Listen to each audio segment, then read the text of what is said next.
천은 조폭에게서 산더미 같은 현금을 빌리고 가장 비싼 아이스크림을 사고 최고급 시공업자를 고용해 안전가옥을 짓는다. 오직 그만이 종말이 다가오고 있다는 걸 알고 있기에 돈을 갚을 필요가 없다는 사실을 알기 때문이다. 루징 보행자 거리 2030년 3월 2일 거리는 유난히 조용했고 길가에 있는 어두침침한 작은 방 안에서 누군가의 목소리가 정막을 깼다. 그는 꼬맹이에게 자신한테 500만 위안을 빌린다는 게 무슨 의미인지 아냐고 물었다. 불이 켜지자 목소리의 주인이 모습을 드러냈다. 다에파의 보스이자 루청지아 은행의 배후인 장양이었다. 그 앞에 서 있는 꼬맹이는 눈에 띄게 긴장한 기색이었다. 그는 장형님께서 돈만 빌려주신다면 높은 이자라도 상관없다며 거듭 강조했다. 장양의 뒤에는 조각상 같은 경호원들이 줄지어 서 있었는데 하나같이 이합적인 모습이었다. 장양은 차분하게 조건을 제시했다. 이자 4%, 원금 500만, 반년 뒤 상환액 700만. 그는 소년에게 700만짜리 차용증을 쓰고 그에 상응하는 담보를 내놓으라고 했다. 그 꼬맹이 천은 서둘러 서류 한 장을 꺼냈다. 바로 집 문서였다. 장양은 문서를 힐끔 보더니 집이 낡아서 기껏해야 300에서 400만 정도밖에 안 되겠다고 소리내어 말했다. 하지만 속으로는 이미 웃음 짓고 있었다. 140제곱미터가 넘는 넓은 아파트를 사채 담보로 내놓다니 제 발로 걸어들어온 호구가 따로 없었다. 그러고는 무심하게 그 집만으로는 500만을 빌려줄 수 없다고 말했다.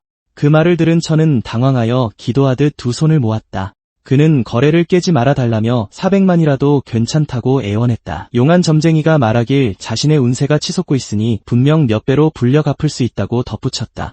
장양은 350만이 최대라며 짐짓 선심 쓰듯 제안을 낮췄다. 속으로는 어린 도박꾼 하나 낚는 게 얼마나 쉬운 일인지 비웃으면서 하지만 천은 물에 빠진 사람 건져준 것마냥 반응하며 장양에게 격하게 감사 인사를 하고는 곧 갚겠다고 약속했다. 장양은 최종 조건을 조정했다. 3개월 안에 490만을 갚지 못하면 집은 자동으로 그에게 넘어가는 조건이었다. 동의한다면 당장 차용증을 쓰고 3일 안에 돈을 받을 수 있다고 했다. 천은 문제없다고 하면서도 자신에게도 조건이 하나 있다고 말했다. 그 말에 장양의 호기심이 발동했고 그는 귀를 기울이며 몸을 숙였다. 몇 분 뒤 천은 얼굴에 만족스러운 미소를 띠며 방을 나섰다. 방 안에서는 이용해줘서 고맙다며 조심히 가라는 명랑한 목소리가 들려왔다. 그의 휴대폰 화면에 거액의 입금 알림이 떴다. 딩.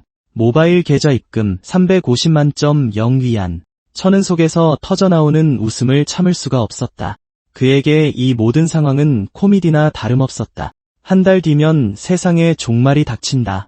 그 시점에 제정신으로 빚을 갚으려는 놈이 어디 있겠는가? 마침내 돈이 손에 들어오자 그의 생각은 즉시 대비책으로 옮겨갔다. 전생의 악몽을 다시 겪을 생각은 추호도 없었다. 그때 블루스타를 강타한 대재앙은 행성의 생태계 전체를 뒤바꿔 놓았다. 강렬한 태양 복사열로 지구 평균 기온은 끔찍하게도 섭씨 50도까지 치솟았고 인류는 30일 동안 지속된 고온의 종말 속에 빠져들었다. 인간이든 동물이든 그 무엇도 온전히 살아남지 못했다. 세상은 혼돈의 도가니였다. 한편 지하은행에 남은 장양은 혼자 낄낄거리고 있었다. 돈을 빨리 융통해준다는 핑계로 이자를 더 올렸지만 죄책감 따위는 전혀 없었다. 그의 눈에 도박꾼들은 집을 가질 자격조차 없는 놈들이었다. 부하 중 한 명이 천의 집은 400만 위안이 넘는데 350만으로 후려쳤는데도 즉각 수락한 점을 조심스럽게 지적했다. 함정일지도 모른다는 말에 장양은 손을 휘저으며 무시했다. 그는 현금을 위해서라면 가족까지 팔아먹는 수많은 도박꾼을 봐왔다고 했다. 그런 놈들에게 집 따위가 대수겠는가? 그는 세상에 군말 없이 추가 이자를 내는 착한 사람들이 널렸다고 농담했다. 그 시각 천도 자신만의 생각에 잠겨 있었다. 그는 자신이 과거에 떵떵거렸던 기억을 너무나 생생하게 떠올렸다. 날 등쳐먹을 수 있을 것 같아? 난 하루 만에 로양의 모든 사채업자한테 돈을 빌린 사람이야. 이자율 웃기지 마라 그래. 일단 내 손에 들어온 돈은 돌려받을 꿈도 꾸지 마. 그는 앞으로 무슨 일이 벌어질지 정확히 알고 있었다. 종말 이후 대지는 메마르고 식물은 시들었으며 생명체는 돌연변이를 일으키고 사회는 붕괴했다. 물자가 너무 희귀해지자 사람들은 한 줌의 식량과 물을 얻기 위해 남은 도덕심마저 내다버렸다. 자원을 가진 자들이 곧 왕이었다. 억만장자나 연예인들조차 따뜻한 소시지 한 입, 깨끗한 물 한 모금을 위해 구걸하게 되었다. 적응하지 못한 자들은 죽음의 거리를 헤매다 비참한 최후를 맞이할 뿐이었다. 하지만 이번엔 다르다. 그는 회귀했다. 미래를 알고 있었다. 재앙이 닥치기 전까지 아직 충분한 시간이 있었다. 대비할 시간, 구축할 시간, 그리고 다시는 예전처럼 고통받지 않도록 확실히 해둘 시간. 천은 거리를 걷다가 깨르르 웃고 있는 여자 무리를 지나쳤고 그 광경이 그의 시선을 사로잡았다. 그는 그녀들 손에 들린 상자를 알아보고 즉시 생각했다. 저게 바로 전설의 아이스크림 자객이구나. 소위 아이스크림의 기족이라 불리는 것들보다 더 비싸다는 그 사치품. 그는 잠시 멍하니 바라보며 전생에 자신이 감히 사 먹을 엄두도 못 냈던 기억을 떠올렸다. 대신 그 돈을 낭비해가며 루언칭 그 여자에게 몇 번이고 사다 바쳤었다. 그런 최고급 아이스크림을 그녀에게 먹이는 건 걔에게 주는 것보다 더 아까운 짓이었다. 생각할수록 가슴이 답답해졌다. 좋아, 이번엔 내가 즐겨주마. 망설임 없이 그는 곧장 걸어 들어가 줄을 새치기 했고 뒤에 있던 여자들을 어안이 벙벙하게 만들었다. 그가 목소리를 높여 외쳤다. 저기요. 여기 있는 아이스크림 종류별로 10개씩 다 주세요. 감사합니다. 여자들은 믿기지 않는다는 듯 눈만 깜빡였다. 그들 사이에서 웅성거림이 퍼졌다. 진심이야. 저걸 살 돈은 있대. 근데 주문하는 모습이 엄청 잘생기지 않았어? 그들의 인상은 순식간에 바뀌었고 그런 대담한 모습을 본 눈빛은 거의 하트 뿅뿅 상태가 되었다. 하지만 직원의 생각은 달랐다. 아까 여자들이 낄낄대던 바로 그 점이 걱정이었다. 이 아이스크림 자객은 결코 싸지 않았고 이 잘생긴 남자는 부잣집 도련님처럼 보이지 않았기 때문이다. 그녀는 종류별로 10개씩이면 2만 위안이 넘는다며 정말 주문하시는 거냐고 머뭇거리며 재차 물었다. 천은 그저 무표정을 유지했다. 여자 중 한 명이 혀를 차며 대놓고 비웃었다. 저런 허름한 옷차림으로 정말 살 돈이 있다면 그 자리에서 바로 절이라도 하겠다고 말이다. 천은 그녀를 차분히 쳐다보며 그 말 진심이냐고 물었다. 그녀는 정말 절이라도 받을 셈이냐며 주제 파악도 못하고 어디서 허세를 부리냐고 쏘아붙였다. 천의 입가에 비웃음이 더 짙어졌다. 그는 빠져나갈 구멍을 주려 했는데 굳이 제 발로 뛰어들겠다면 어쩔 수 없다고 말했다. 이제 오늘 그녀는 무조건 절을 하게 될 것이다. 예수님이 와도 이건 못 막아. 그는 자신만만하게 선언했다. 여자는 당황해서 씩씩거릴 뿐 할 말을 잃었다. 천은 여전히 재미있다는 듯한 미소를 띤 채 카운터로 몸을 돌려 아이스크림을 전부 나눠서 포장해 달라고 했다. 전부 다 사겠다고. 그는 휴대폰을 들어 결제 완료 화면을 보여주었다. 직원은 그 자리에서 얼어붙을 뻔했다. 화면을 멍하니 바라보던 그녀는 매니저를 불러야 한다며 잠시만 기다려 달라고 말을 더듬었다. 소란을 들은 매니저가 급히 달려나왔다. 자신을 페이치라고 소개한 그는 정중하게 천 선생님께 무엇이 필요한지 물었다. 천은 가게를 둘러보며 무심하게 가게 안에 모든 아이스크림 가격을 계산하라고 말하며 오늘은 더 이상 영업할 필요 없다고 덧붙였다. 페이 점장은 잠시 멍하니 있다가 급히 태블릿을 확인했다. 그는 정중하게 허리를 굽히며 천에게 잠시만 기다려 달라고 청했다. 하지만 그의 속마음은 복잡하게 돌아가고 있었다. 도대체 이 도련님은 누구란 말인가? 말 한마디로 가게의 한 달 매출을 거의 다 채워버리다니. 비싼 가격 탓에 실제로 이 아이스크림을 사먹는 사람은 거의 없었다. 대부분의 손님은 구경만 할 뿐이었다. 계산을 마친 페이치는 진열된 상품만 7만 위안 정도이고 창고 재고까지 합치면 총 100만 위안에 달한다고 보고했다. 천은 그 금액을 듣고 피식 웃을 뿐이었다. 그의 생각에 그건 전혀 비싼 금액이 아니었다. 어차피 종말이 올 텐데 재고를 싹쓸이하는 것쯤이야 아무 문제도 없었다. 최악의 경우라도 종말에 집에서 아이스크림이나 실컷 먹으면 그만이었다. 그는 페이 점장에게 보증금 30만 위안을 먼저 이체하겠다고 말한 뒤 창고에 있는 모든 아이스크림을 자신이 적어준 주소로 배달하라고 지시했다. 페이 점장은 모든 것을 직접 처리하겠다고 약속했다. 천은 미녀 무리에게 고개를 돌려 원하는 아이스크림은 뭐든 골라보라고 인심 쓰듯 말했다. 오늘 가게 전체를 그가 샀으니까. 순식간에 난리가 났다. 여자들은 비명을 지르며 환호했고 흥분으로 눈을 반짝였다. 한 명은 정말 대박이라며 소리쳤다. 다른 한 명은 그가 엄청난 부자라고 외쳤다. 또 다른 여자는 그를 보면 볼수록 잘생겨 보인다며 감탄했다. 하지만 천에게는 아직 처리할 일이 하나 남아있었다. 그는 아까 자신을 비웃었던 여자를 쳐다보며 이 제안은 그녀에게 해당되지 않는다고 차분하게 상기시켰다. 그는 여전히 그녀가 절을 하기를 기다리고 있었다. 그녀의 얼굴에서 핏기가 싹 가셨다. 창피하고 당황한 그녀는 말을 더듬다가 결국 입을 잘못 놀린 것을 후회하며 최대한 허리를 깊이 숙였다. 모든 일이 정리되자에는 지평선 너머로 기울었고 천에게는 꽤나 아름다운 하루가 저물어가고 있었다. 그는 벤치에 앉아 방금 산 아이스크림을 맛보며 여유를 즐겼다. 역시 어쌔신 제품답게 맛과 식감이 환상적이었다. 그는 어떤 물건을 꺼냈는데 그건 안에 보관된 모든 것을 영원히 완벽한 상태로 유지해주는 아이템이었다. 즉 언제든지 신선한 아이스크림을 먹을 수 있다는 뜻이었다. 이런 보물이 있다면 연예인이나 젊은 모델들도 손가락 하나로 불러낼 수 있을 거라고 생각했다. 생각만 해도 입가에 미소가 번졌다. 예상치 못했지만 그의 능력조차 그와 함께 회귀했다. 전생에서는 종말의 재앙이 닥친 후에야 능력이 하나둘씩 각성하기 시작했었다. 이번에 능력이 일찍 발현된 이유는 설명할 수 없었지만 한 가지는 확실히 알 수 있었다. 이것이 앞으로 그의 가장 큰 비장의 카드가 될 것이라는 점이었다. 그는 앞으로 처리해야 할 일이 얼마나 많은지 생각하며 조용히 한숨을 내쉬었다. 생각을 정리하려던 찰나 갑자기 휴대폰이 울렸다. 화면에는 따르릉 작은 요정님이 전화하셨어요라는 문구가 떴다. 그걸 보는 순간 불쾌한 기억들이 파도처럼 밀려왔다. 발신자는 더할 나위 없이 짜증나는 이름 바로 루원칭이었다. 그는 혀를 차며 하필이면 그녀냐고 중얼거렸다. 타이밍 한번 정말 고약하네. 모처럼 기분 좋은 하루를 보내고 있었는데. 천은 루원칭의 이름을 웅얼거리며 전화를 받았다. 전화를 받는 순간 옛 기억이 떠올랐다. 부모님이 돌아가신 후 그녀가 마치 구원자처럼 그의 인생에 나타났던 기억이었다. 그때 그는 멍청하게도 그녀가 자신의 빚이라고 믿었지만 그녀는 부모님이 남긴 얼마 안 되는 유산을 노렸을 뿐이었다. 그녀가 몸을 밀착하며 엄마의 말이라면서 전하던 조건들이 떠올랐다. 결혼하려면 도심에 완불된 아파트를 자기 명의로 돌리고 지참금으로 88만 위안을 내놓으라고 했었다.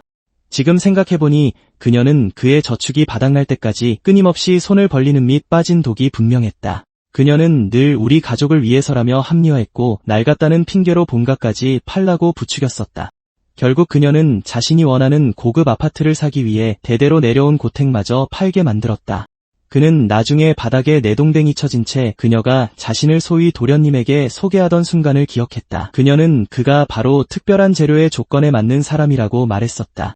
그 순간 그는 비로소 진실을 깨달았다.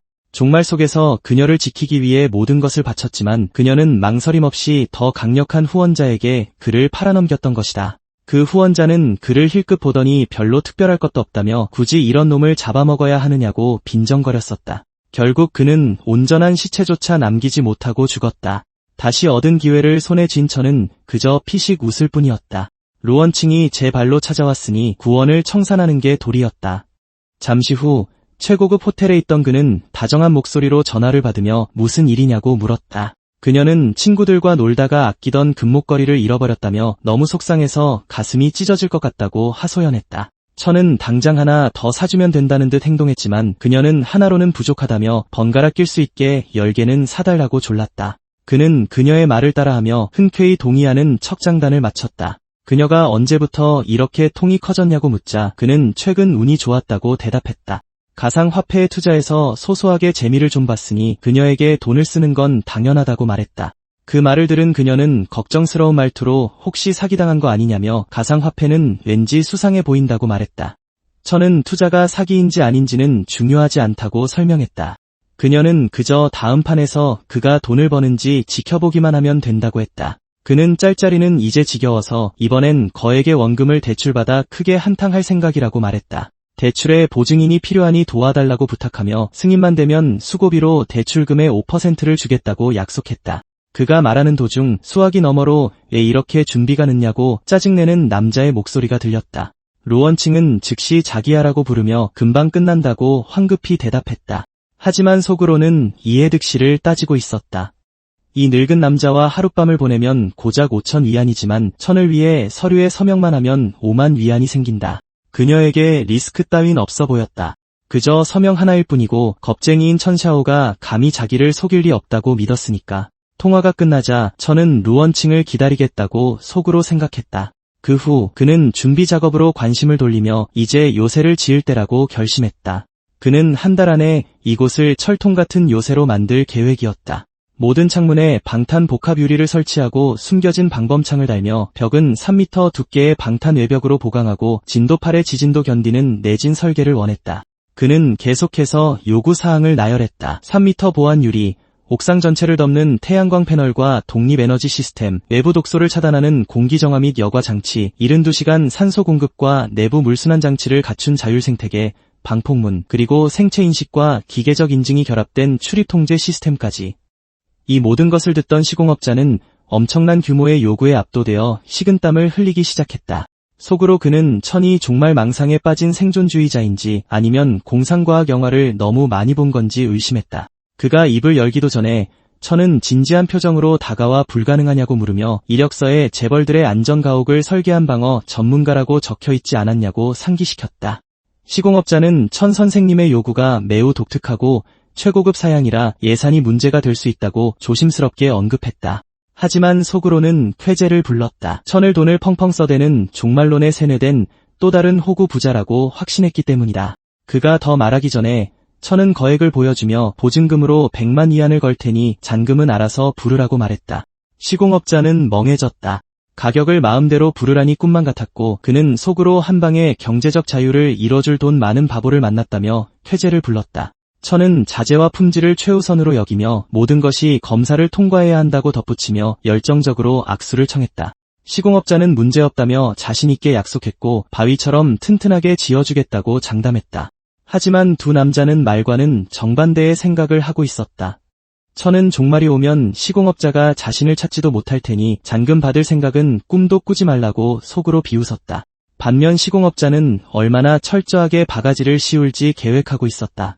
양쪽 모두 눈꼽만치도 죄책감 없이 서로를 등쳐먹을 준비를 하고 있었다. 잠시 후 천은 요새 건설 문제는 해결되었다고 생각했다. 다음 단계는 물자 확보였다. 약품, 식량, 생필품은 구하기 쉬울 것이다. 종말의 진짜 위협은 자연재해가 아니라 사회가 무너진 후의 인간의 마음이었다.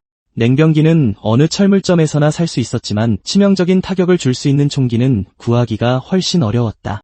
그는 휴대폰을 꺼내 그런 물건을 취급하는 어둠의 경로를 검색하기 시작했다. 한참을 스크롤하던 중 한 메시지가 그의 눈길을 사로잡았다. 판매자는 1차 공급원과 비밀 루트를 확보하고 있다며 구매자가 상상하는 그 어떤 물건이라도 구할 수 있다고 호언장담했다. 그는 무엇보다 신용과 안전을 최우선으로 강조했다. 천은 즉시 구매 방법을 묻는 답장을 보냈다. 판매자는 주소를 개인적으로 보내주겠다며 오늘 밤 8시 정각에 오라고 지시했다. 그날 저녁 천은 약속 장소로 향하며 판매자가 일부러 사람들로 붐비는 곳을 골랐다는 점에 주목했다. 그 의도를 곱씹고 있을 때 갑작스러운 소란이 그의 주의를 끌었다. 한 소녀가 인파를 뚫고 필사적으로 달리고 있었고 남자 몇 명이 고래고래 소리를 지르며 뒤쫓고 있었다. 그중 한 명은 멈추라고 지저댔고 다른 한 명은 쌍욕을 퍼부으며 당장 서라고 소리쳤다. 소녀는 공포에 질린 채 계속 달렸다. 잠시 후 그녀는 마치 피난처라도 찾은 듯 천의 등 뒤로 숨어들었다. 추격자들은 더욱 흥분해서 뛸 수 있으면 계속 뛰어보라고 소리치며 감히 내 구역에서 사기를 치다니 죽고 싶냐고 으르렁거렸다. 소녀는 떨리는 목소리로 제발 도와달라고 애원했다. 천은 원래 오늘 밤 계획에만 집중하려 했지만 그녀의 목소리를 듣고 얼굴을 확인한 순간 얼어붙고 말았다. 류원칭이었다. 그녀가 어떻게 이런 곳에 있는지 도무지 이해할 수 없었다. 그 광경에 그는 잠시 멍해져 눈앞의 상황을 믿을 수가 없었다. 남자 중 한 명이 소녀를 낚아채며 천에게 더 이상 다가오지 말라고 경고했다. 소녀는 서럽게 울고 있었고 천은 놀란 눈으로 그녀를 다시 보며 정체를 깨달았다. 그녀는 중학교 시절 전교 1등 여신이자 수많은 남학생의 선망의 대상이었던 류였다. 그런 그녀가 어쩌다 이런 곳에. 그가 상황을 파악하기도 전에 깡패 중 한 명이 돈을 내놓으라며 안 그러면 여기서 나갈 생각은 꿈도 꾸지 말라고 으름장을 놓았다. 그녀가 계속 울기만 하자 남자들이 우두머리 뒤로 모여들며 자기 차례를 기다리는 듯했다. 그중 한 놈이 시간 낭비하지 말자고 거들었다. 돈을 못 갚겠으면 몸으로라도 때우라며 음흉하게 낄낄거렸다. 천의 표정이 싸늘하게 굳어졌고 그는 당장 그녀를 놓아주라고 명령했다. 깡패들의 시선이 드디어 그에게로 쏠렸다. 소녀를 잡은 손은 풀지 않은 채 가장 화가 난 듯한 놈이 주먹을 불끈 쥐고 다가오며 어디서 굴러먹던 놈이냐고 따져 물었다. 그는 천에게 영웅 놀이하냐고 비웃으며 너부터 병신으로 만들어주겠다고 협박했다. 주먹이 날아오는 순간 천은 가볍게 피하더니 남자의 팔을 잡아 비틀어버렸고 놈은 비명을 질렀다. 이어서 얼굴에 주먹을 한 방 꽂아 놈을 날려버렸다. 먼지가 피어오르는 가운데 천은 태연하게 서 있었다. 속으로 그는 전생에는 없었던 이 기이한 시스템의 도움에 놀라움을 금치 못했다.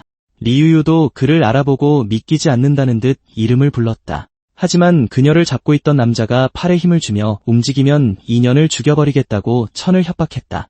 그 말이 채 끝나기도 전에 천은 돌멩이를 던져 남자의 이마를 정통으로 맞췄고 놈은 뒤로 나자빠졌다. 남은 깡패들은 겁을 먹고 주춤거렸다. 그때 또 다른 청년이 뛰어들더니 다 큰 사내들이 여자 하나를 괴롭히냐며 부끄럽지도 않냐고 호통쳤다. 깡패들은 끼어들지 말라고 욕설을 퍼부으며 달려들었다.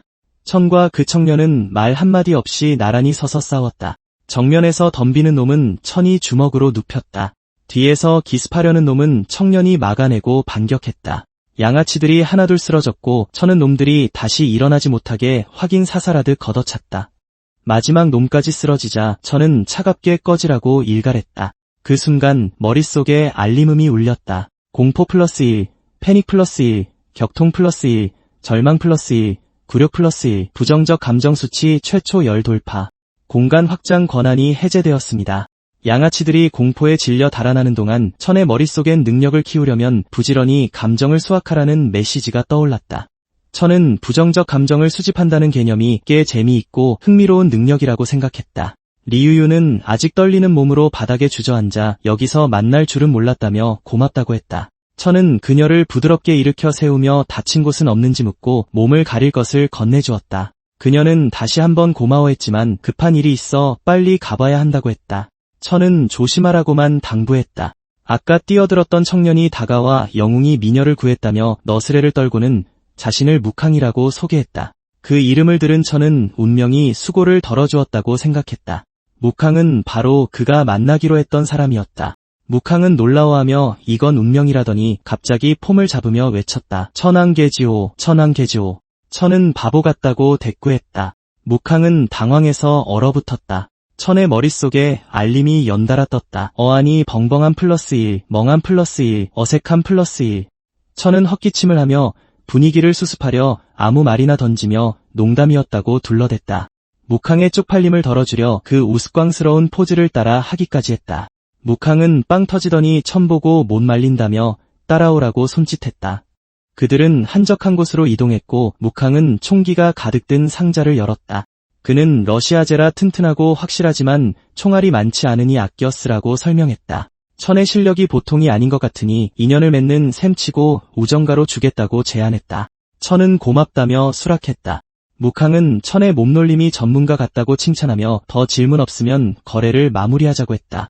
하지만 말이 끝나기도 전에 천은 무심하게 물었다. 소음기 달려있어? 품질 보증서 있어? 총알 한 박스 더 얹어줄 수 있어? 묵항은 말문이 막혔다. 속으로 천이 우정가의 의미를 알긴 하는 건지 의심했다. 이런 물건은 암시장에서 부르는 게 값이라 2배는 더 받을 수 있었다. 그런데 가전제품 사듯 보증서에 사은품까지 요구하다니. 묵항은 점점 열이 받아 차라리 날 강도질하라고 생각했다. 천의 머릿속에 부정적 감정 수치가 급상승했다는 알림이 스쳤다. 충격 플러스 1, 가슴 쓰림 플러스 1, 할 말 잃음 플러스 1. 묵항의 얼굴이 고통으로 일그러지자 천은 급히 안 되면 됐다고 손사래를 쳤다. 덤이 안 되면 없던 일로 하자고 했다. 원래 합의한 가격대로 하겠다며 바로 송금하겠다고 덧붙였다. 속으로 천은 거래 완료를 체크했다. 물자, 무기, 요새의 기초까지 갖췄다.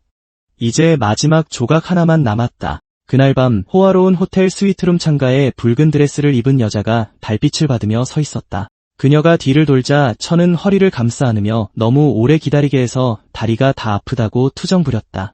류원칭은 아까 말한 게 정말 위험 부담 없는 거냐고 물었다. 천은 형식적인 절차일 뿐이라며 자기가 너를 얼마나 사랑하는데 사기치겠냐고 달콤하게 안심시켰다. 류원칭은 마음속으로 위험 따윈 없을 거라 단정했다. 이 한심한 호구는 가방 하나 사주려고 피까지 팔았던 놈이니까 감히 자기를 숭배하느라 바쁜 놈이 속일 리가 없다고 생각했다. 잠시 후 장형님의 사무실, 장양은 그녀의 결단력을 칭찬하며 서명하는 글씨체까지 예쁘다고 치켜세웠다. 그녀는 아무 의심 없이 서류를 건넸다. 반면 장양은 속으로 쾌재를 부르고 있었다. 그녀는 단순 보증인 줄 알겠지만 서명하는 순간 빚은 법적으로 그녀의 것이 되었다. 돈을 못 갚으면 받아낼 다른 방법들이 이미 머릿속에 그려지고 있었다. 류원칭은 자신이 걸려든 덫을 모른 채 도도하게 그를 바라보고 있었다.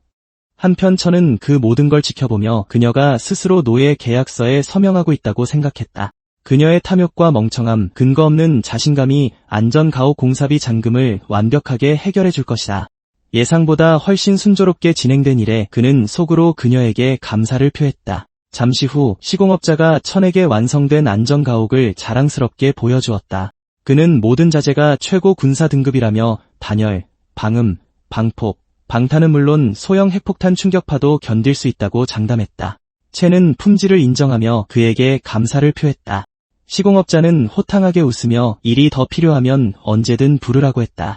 마침내 핀란드식 안전가옥 안에서 채는 잠시 앉아 휴식을 취했다. 바로 그때 화면에서 방송이 울려 퍼졌다. 전례 없는 강력한 태양 플레어 활동의 영향으로 전 지구가 지속적인 초고온 기상 이변을 겪게 될 것입니다. 뉴스는 계속해서 여러 지역의 기온이 역사적 기록을 깰 것으로 예상된다며 모든 시민에게 즉각적인 보호 조치를 취할 것을 촉구했다. 채는 조용히 듣다가 옆에 놓인 총을 집어들었다. 그는 드디어 때가 왔다고 스스로에게 뇌까렸다. 강화된 벽 밖의 세상은 타오르기 시작했고 열파가 치솟고 도시 곳곳에 불길이 피어오르며 공포가 사방으로 퍼져나갔다. 그는 창가로 걸어가 밖의 세상이 불타는 혼돈 속으로 빠져드는 것을 지켜보았다. 그는 안전한 곳에서 다가올 미래에 대비한 채 불타는 세상을 바라보며 서 있었다. 뉴스 앵커는 초강력 태양 플레어가 폭발하여 지구 전리층에 격렬한 교란을 일으켰다고 계속 보도했다. 전 세계적으로 이미 초고온 현상이 나타나고 있으며 낮 최고 기온은 섭씨 45도까지 치솟을 것으로 예상됩니다. 시민 여러분께서는 열사병 예방수칙을 준수하시고 꼭 필요한 경우가 아니면 정오에는 외출을 삼가주시기 바랍니다. 채는 놀라지 않고 그저 듣기만 했다. 그는 이미 이런 일이 닥칠 줄 알고 있었다. 마음속으로 그는 기온이 오르기 시작했지만 이건 시작일 뿐이라고 생각했다. 전생과 비교하면 이번에는 상황이 더 빠르고 잔혹하게 악화되는 것 같았다. 밖에서는 일반인들 사이에 공포가 확산되었다. 모두가 실내로 숨고 싶어 했지만 집 안조차 숨막히는 열기로 견디기 힘들었다. 누군가는 아침부터 이렇게 더우면 어떻게 사냐며 이 지독한 폭염이 얼마나 갈지 걱정했다. 곳거리에 설치된 확성기가 지직거리는 소리를 냈다. 한 상인이 이웃들에게 날씨가 살인적이라며 다음 주에는 기온이 계속 오를 거라는 소리를 들었다고 큰 소리로 경고했다. 그는 물과 전기가 곧 부족해질 거라 소리치며 나중에 마실 게 없어지기 싫으면 당장 물건을 쟁여두라고 재촉했다. 심지어 이게 자신의 마지막 물건이라고 주장했다. 하지만 속으로 그 남자는 쾌재를 부르고 있었다. 그에게 폭염은 제 발로 굴러들어온 돈다발이나 다름없었고 이 기회를 놓쳐 부자가 되지 못한다면 바보라고 생각했다. 근처에 한 여자가 멜론 가격이 터무니없이 비싸다며 좀 싸게 줄 수 없냐고 불평했다. 다른 여자는 통통하고 과즙이 많아 보이는 멜론을 살펴보았다. 그 모습을 본 상인은 갑자기 지나치게 열성적인 태도로 멜론의 대가를 칭찬하며 그녀들에게 다가갔다. 그는 멜론이 얼마나 달콤한지 자랑하며 맛보기로 하나 잘라주겠다고 제안했다. 2개를 사면 깎아주고 휴지 한 팩까지 덤으로 주겠다고 약속했다. 여자들은 남자가 몸을 기울여 지나치게 친근하게 굴자 점점 불편해하며 경계하는 눈치였다. 그는 멜론을 들이밀며 밤에도 더우면 자기 집으로 와서 열 좀 식히고 가라는 뉘앙스까지 풍겼다. 겁을 먹은 여자 중 한 명이 뒤로 물러서며 그냥 하나만 사겠다고 급히 말했다. 하지만 상인은 포기하지 않고 다시 다가와 더 많이 사서 쟁여두라고 재촉하며 내일이면 팔 물건이 남을지 장담할 수 없는 날씨라고 우겼다. 곧 몇 사람이 더 가판대 주변으로 모여들었다. 그중 한 노인이 사장님께 물 좀 싸게 팔 수 없냐고 정중하게 물었다. 그 노인을 보자마자 상인의 표정이 험악하게 일그러졌다. 그는 소규모 장사라 애누리는 절대 안 된다며 노인을 쫓아내려는 듯 쏘아붙였다. 채는 근처에서 그 광경을 지켜보다가 그 남자를 단번에 알아봤다. 그는 속으로 혀를 차며 그가 리 다프라는 것을 알아차렸다. 전생의 기억이 순식간에 떠올랐다. 이 남자는 한때 그의 인생을 비참하게 만들었었다. 그 당시 리 다프는 첸이 떨어진 물건을 주워 돌려주려 했을 뿐인데도 도둑질을 한다고 몰아세우며 사람들을 불러 모아 구경거리로 만드는 걸 즐겼었다. 첸은 훔친 게 아니라 땅에 떨어진 걸 보고 제자리에 두려했을 뿐이라고 필사적으로 해명했던 기억이 났다. 하지만 리 다프는 그렇게 마음씨 착한 사람은 없다며 비웃고는 들으려 하지 않았다. 그는 첸의 허름한 옷차림을 손가락질하며 너 같은 놈 손버릇이 깨끗할 리 없다고 우겼고 돈을 내지 않으면 경찰을 부르겠다고 협박했다. 주위 사람들도 합세해 경멸 어린 눈으로 첸을 쳐다보았다. 어떤 이들은 어린 놈이 도둑질이나 한다며 수군거렸고 또 다른 이들은 그가 침묵하는 게 죄를 인정하는 증거라고 떠들었다. 첸이 훔치지 않았다고 아무리 주장해도 아무도 믿어주지 않았다. 그날 겪었던 모든 수모가 밀물처럼 밀려왔다. 다시 이곳에 선 첸의 시선이 점장 추천 태그가 붙은 감자칩 봉지에 머물렀다. 그는 뭐 좀 먹어야겠다고 생각하며 그것을 집어들었다. 그러고는 일부러 침착하게 리 다프에게 감자칩을 금으로 만들었냐 아니면 열사병이라도 막아주냐고 물으며 왜 이렇게 터무니없는 가격에 파는 건지 따졌다. 리 다프가 획 돌아서서 그를 노려보았다. 동시에 첸의 머릿속에 알림이 떴다. 부정적 감정 급증, 경멸 플러스 3.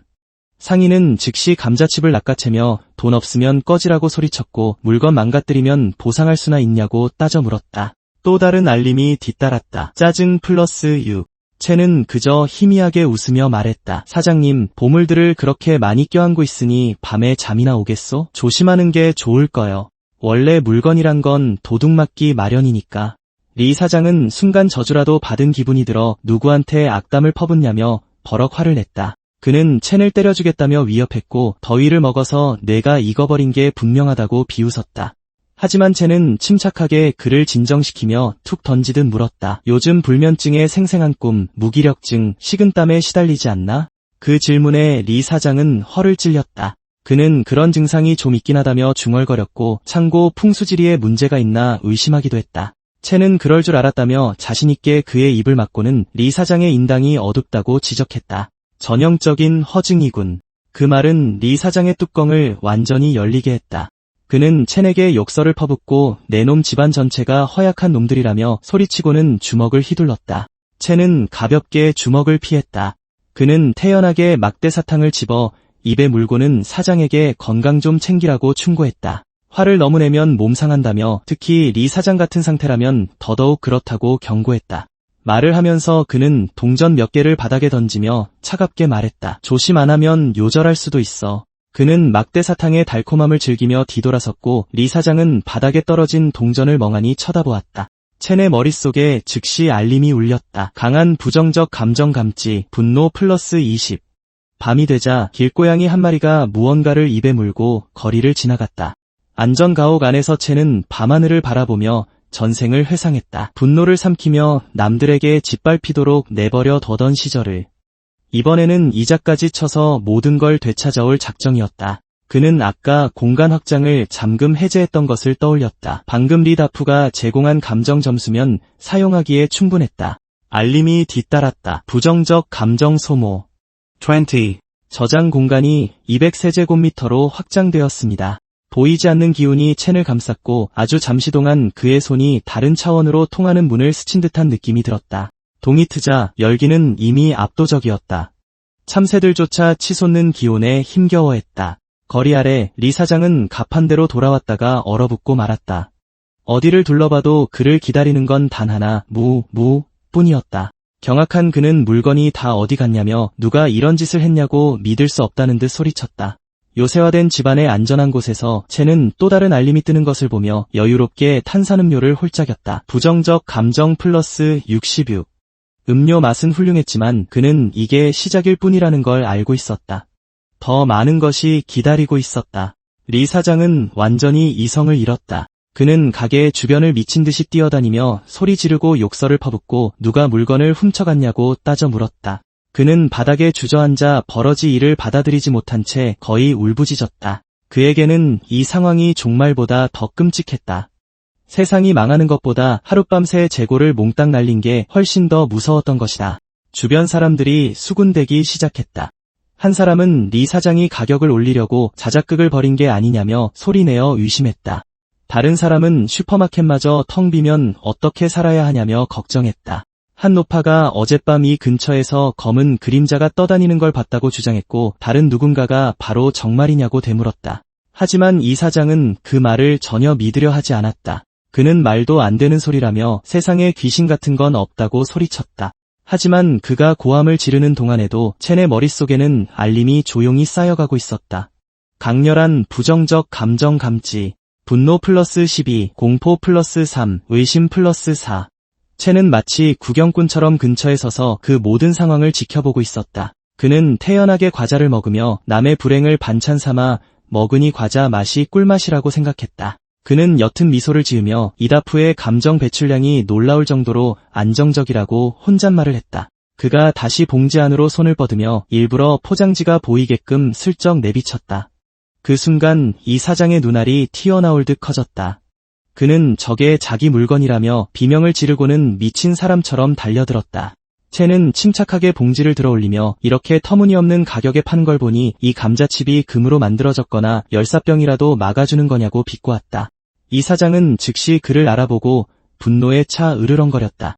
첸은 태연하게 말을 이었다. 그렇게 많은 보물을 쌓아두고도 발 뻗고 잘 수 있겠냐며 도둑이 들지도 모르니 조심하라고 경고했다. 이 사장은 결국 폭발하여 첸의 멱살을 잡고 감자칩을 어디서 났냐고 따지며 분노로 몸을 떨면서 그를 도둑으로 몰아세웠다. 첸은 짐짓 놀란 척 한 걸음 물러서며 사람을 의심하려면 증거가 있어야 한다고 차분하게 상기시켰다. 그는 지금 슈퍼마켓이 텅 비어 과자 부스러기 하나 남지 않은 게 이상하지 않냐고 지적했다. 그리고는 천진난만한 말투로 먹다 남은 과자 봉지를 내밀며 이거라도 드시겠냐고 물었다. 이 사장은 분노와 배신감에 얼굴이 하얗게 질린 채 말문이 막혀 부들부들 떨며 서 있었다. 이 사장은 첸이 저주를 퍼부어 물건이 몽땅 사라진 거라며 고래고래 소리를 질렀다. 그는 첸을 도둑으로 몰며 해명을 요구했다. 그의 머릿속엔 첸이 훔친 게 아니더라도 어떻게든 쥐어짜서 손해를 메워야겠다는 생각뿐이었다. 적어도 놈을 희생양으로 삼을 수는 있을 터였다.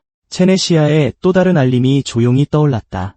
강렬한 부정적 감정 감지, 분노 플러스 18. 하지만 첸은 침착했다. 그는 다른 가게에서도 똑같은 감자칩을 파는데 왜 하필 자신이라고 확신하냐며 태연하게 지적했다. 그는 자신이 도착했을 때 진열대는 이미 비어있었다고 모두에게 상기시켰다. 정 의심스러우면 CCTV를 확인하거나 자기 집을 수색해보라고 했다. 만약 이 사장의 물건이 하나라도 나온다면 10배로 배상하겠다고 덧붙였다. 그 말에 주변 구경꾼들이 웅성거리기 시작했다. 어떤 이들은 다른 가게에서도 같은 브랜드를 판다고 거들었다. 또 다른 이들은 이 사장이 어제 가격 타령을 하던 걸 기억해냈다. 분위기가 순식간에 반전되었다. 이 사장은 머리가 쭉 뼈서는 것을 느꼈다. 뭔가 잘못 돌아가고 있었다. 이 애송이가 어떻게 상황을 이렇게 깔끔하게 뒤집은 거지? 그가 더 생각할 겨를도 없이 첸은 만약 아무것도 나오지 않는다면 가게 뒤에 있는 발전기를 보상으로 가져가겠다고 차분하게 덧붙였다. 분노에 눈이 멀어 궁지에 몰린 이 사장은 첸이 허세를 부린다고 확신하며 그 자리에서 동의했다. 그는 첸을 질질 끌고 가며 진실이 밝혀지면 그때도 그렇게 잘난 체 할 수 있는지 두고 보자고 소리쳤다. 첸의 집에 도착하자 군중들이 숨을 들이켰다. 문이 열리는 순간 그들은 예상치 못한 광경을 마주했다. 집안은 평범한 가정집의 모습이 아니었다. 모든 것이 정돈되어 있었고 요새처럼 단단히 보강되었으며 물자가 가득 쌓여 있었다. 벽면에는 값비싼 장비들이 늘어서 있고 밀봉된 생필품이 가지런히 쌓여 있었으며 대형 에너지 장치까지 눈에 띄었다. 즉시 웅성거리는 소리가 터져나왔다. 저 녀석 이렇게 부자였어? 언제 이렇게 돈을 모은 거야? 이건 무슨 요새 같잖아. 이 사장마저 그 자리에 얼어붙었다. 내부를 바라보는 그의 눈이 커졌고 얼굴에는 믿을 수 없다는 기색이 역력했다. 이건 집이 아니었다. 벙커였다. 첸은 그에게 차분히 고개를 돌려 수색은 다 끝났냐고 물으며 원한다면 바닥이라도 뜯어보라고 제안했다. 이 사장의 자신감은 완전히 무너져 내렸다. 얼굴이 창백해진 그는 다급히 손사래를 치며 그럴 필요 없다고 했다. 그는 다른 곳을 확인해 봐야겠다며 웅얼거리고는 자리를 뜨려 했다.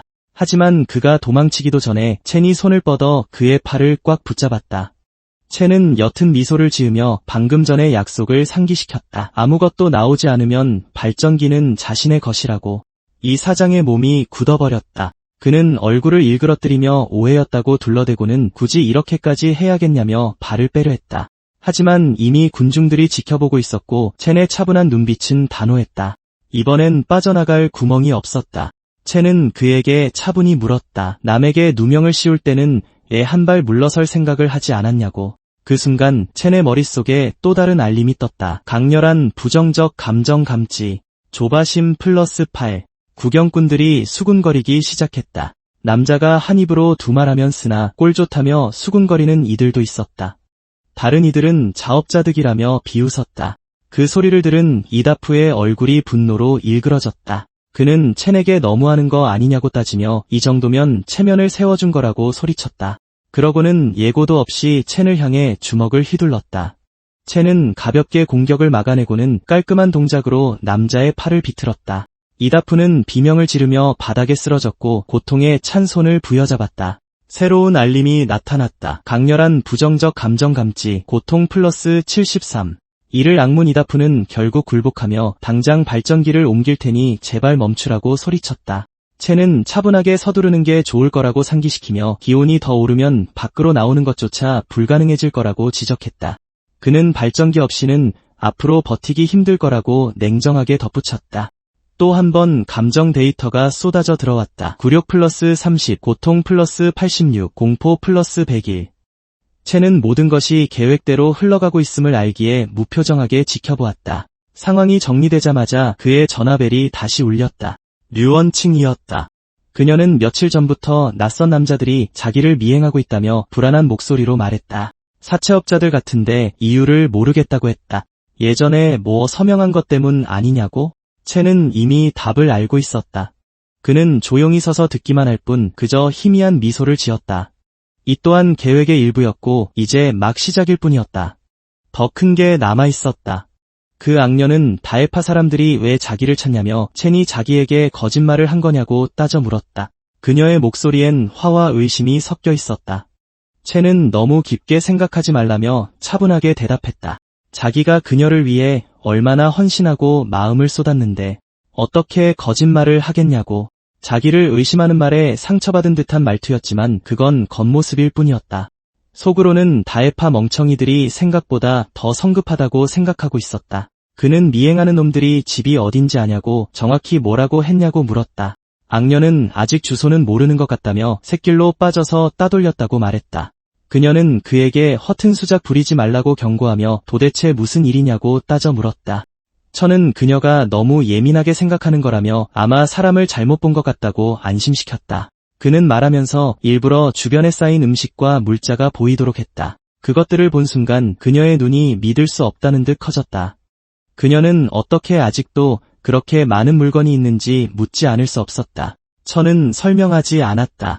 그는 그녀가 직접 눈으로 확인하길 바랐다. 그는 무심하게 이것 말고도 더 많이 가지고 있다고 말했다. 속으로 그 악녀는 큰 충격을 받았다. 날이 갈수록 더위는 심해지고 물자는 귀해지는 상황에서 이런 음식은 부자들만 누릴 수 있는 사치였다. 그녀는 그가 도대체 어디서 이 모든 걸 구했는지 궁금해지기 시작했다. 설마 그가 정말 대박이라도 터뜨린 걸까? 천은 차분하게 음료를 한 모금 마시며 이런 날씨에 마시니 꿀맛이라고 덧붙였다. 그리고는 그녀가 보는 앞에서 보란듯이 고급 음식을 먹기 시작했다. 연어를 본 그녀의 눈이 반짝였다. 그녀는 욕망을 감추지 못하고 정말 먹고 싶다고 인정했다. 천은 지금 지내는 곳에서 밥은 잘 챙겨 먹고 있는지 다정하게 물었다. 그녀는 혼자 사는 게 무섭다며 누군가 계속 자신을 지켜보는 것 같다고 대답했다. 목소리는 연약하고 애처로웠지만 속으로는 치밀하게 다음 수를 계산하고 있었다. 그러고는 며칠 동안 그와 함께 지내도 되겠냐고 제안하며 곁에 있어줄 수 있다는 뉘앙스를 풍겼다. 그녀의 말투는 부드럽고 유혹적이었다. 그가 대답하기도 전에 그녀는 전화를 끊었다. 천은 천천히 전화기를 내렸고 입가에는 희미한 미소가 번졌다. 제대로 걸려들었군. 루안징, 넌 정말 너무 쉬운 여자야. 천은 다시 전화를 걸어 날씨가 점점 더 더워질 거라고 말했다. 그는 여자가 함부로 주소를 알려주면 안 된다며 신비주의를 떨고 방문도 거절했던 그녀의 말을 상기시켰다. 하지만 지금은 주소를 보내라고 말했다. 기온이 조금 떨어지면 나중에 데리러 가겠다고 했다. 그 악녀는 즉시 태도를 바꿨다. 그녀는 지금은 시대가 다르고 상황이 특수하지 않냐고 말했다. 남자친구인 그가 아니면 누구를 의지하겠냐고 덧붙였다. 그녀는 재빨리 주소를 보내며 데리러 와 달라고 말했다. 천은 돌아다니지 말고 얌전히 있으라며 착하게 기다리라고 당부했다. 전화를 끊은 뒤 악녀는 혼자 비웃음을 흘렸다. 속으로는 호구는 역시 영원한 호구라고 생각했다. 조금만 잘해주면 꼬리를 흔들며 달려오니 말이다. 한편 천은 이미 모든 상황을 완벽하게 파악하고 있었다. 그는 예전에 그녀가 콧대 높게 굴며 자신의 동네에는 발도 못 들이게 했던 걸 떠올렸다. 그런데 고작 음식 좀 얻어먹겠다고 제 발로 주소를 넘겨주다니. 그 차이가 너무 커서 헛웃음이 나올 지경이었다. 그가 핸드폰을 내려놓는 순간 문 두드리는 소리가 들렸다. 들어가도 되냐고 묻는 여자의 목소리였다. 옆집 왕 아줌마였다. 문을 살짝 열자마자 그녀는 에어컨이 고장나서 더워 죽겠다며 불평을 늘어놓기 시작했다. 애들이 힘들어하니 잠시 들어가 있게 해달라며 이웃끼리 돕고 살아야 하지 않겠냐고 했다. 천은 차분하게 그녀를 바라보며 과거의 일을 상기시켰다. 어릴 적 그와 어머니가 아래층에서 페트병을 주었을 때였다.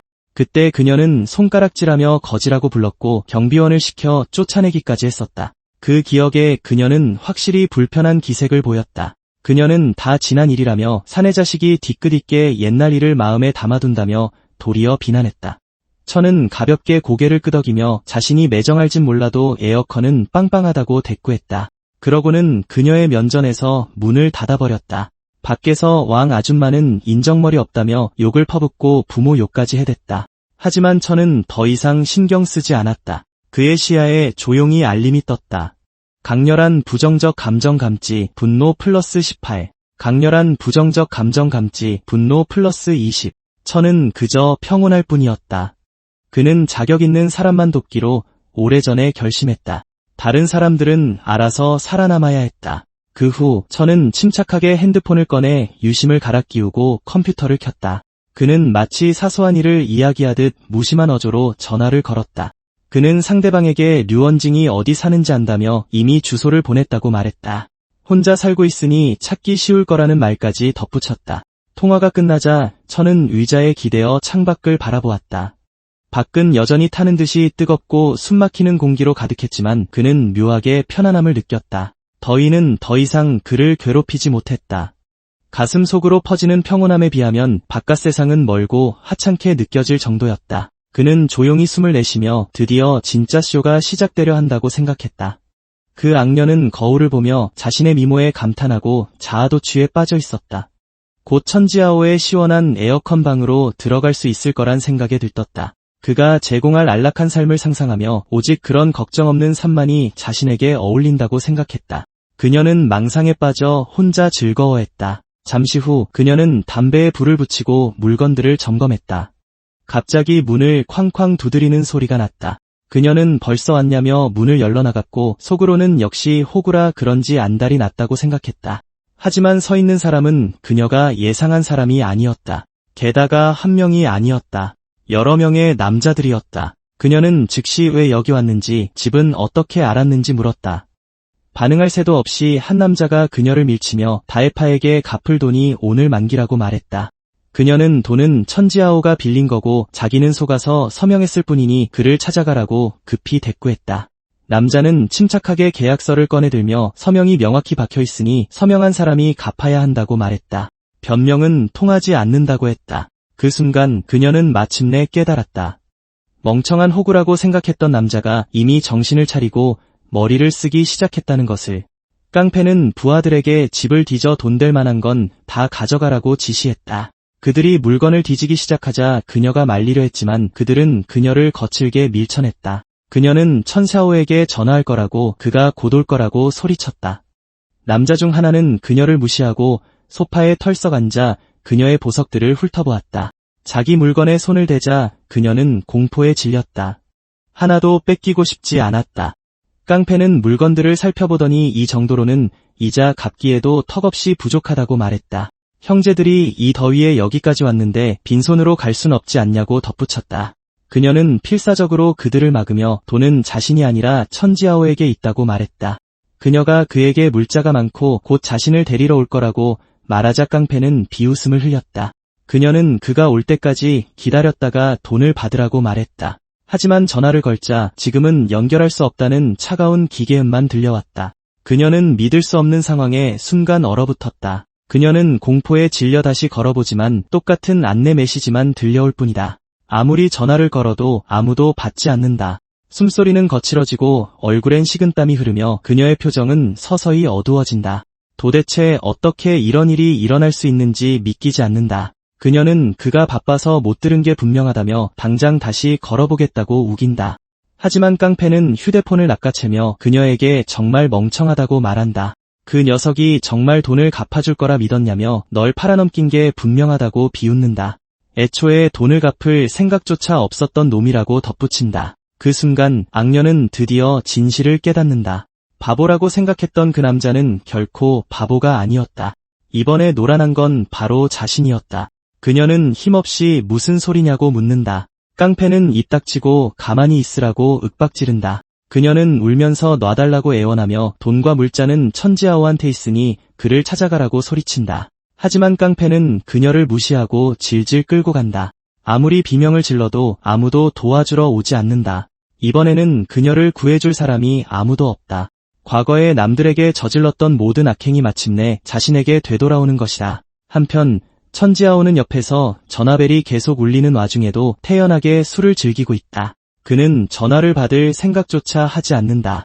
그는 속으로 루안칭이 종말의 맛을 제대로 봐야 한다고 생각한다. 밤이 깊어 사람들이 더위를 피해 숨어있는 동안 깡패는 울고 있는 여자를 끌고 간다. 그는 천지아오의 집에 좋은 게 뭐가 있냐고 다시 묻는다. 그녀는 에어컨에 시원한 음료수 그리고 음식이 엄청나게 많다고 대답한다. 모든 건 거기에 있고 자신은 정말 가진 게 없다고 털어놓는다. 이 말을 듣자 깡패의 눈이 번뜩인다. 그는 이거 완전 대박이라고 속으로 생각한다. 그러고는 다른 녀석들에게 출발하자고 말한다. 그들이 떠날 때 여자는 분노에 차 천지아오를 떠올리며 그가 끔찍하게 죽기를 마음속으로 저주한다. 그녀는 자신만의 복수극을 시작하려 하고 있다. 밤중에 많은 사람들이 무기를 들고 아주 분주하게 움직이고 있었다. 어떤 목소리가 바로 이쪽이라며 그 건방진 꼬맹이 천지아오가 바로 여기에 산다고 말한다. 걔네 집은 에어컨을 24시간 틀어놓고 먹을 거랑 마실 것도 넘쳐난다고 한다. 또 다른 사람은 그 녀석이 엄청나게 인색해서 물 한 모금도 안 나눠준다고 덧붙인다. 전에 에어컨 때문에 왔던 아줌마는 정말 화가 나고 억울해서 이 조폭들을 데리고 그에게 보복하려 한다.